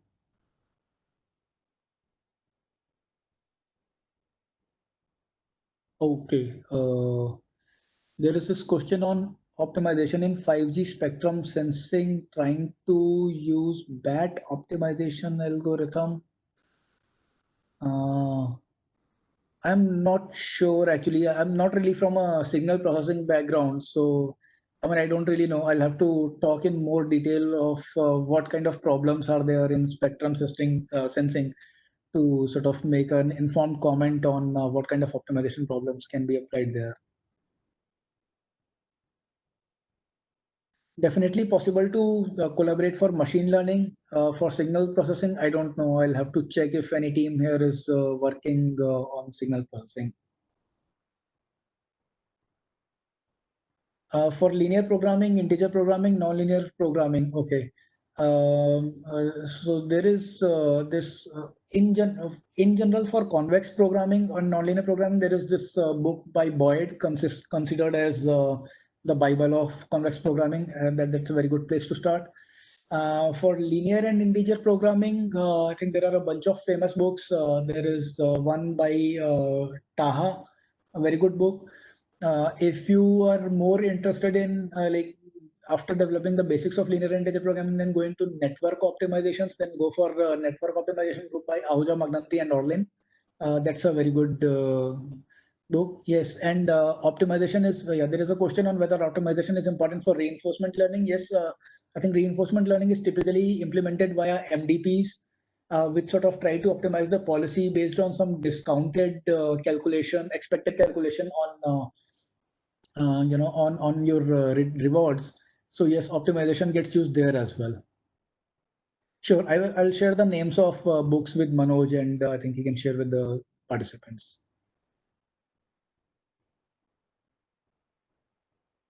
There is a question on how to make a career in ML from being a physics student. So if you are a physics student, you already have an advantage because you are already very good at maths.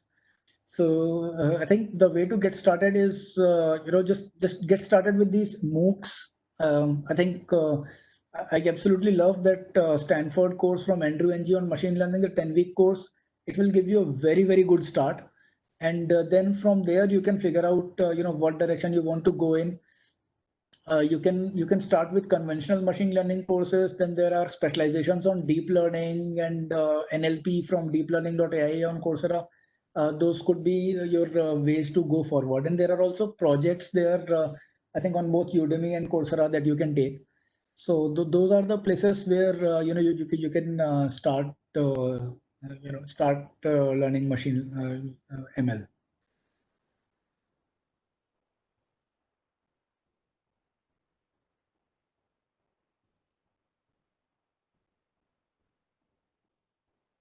Okay.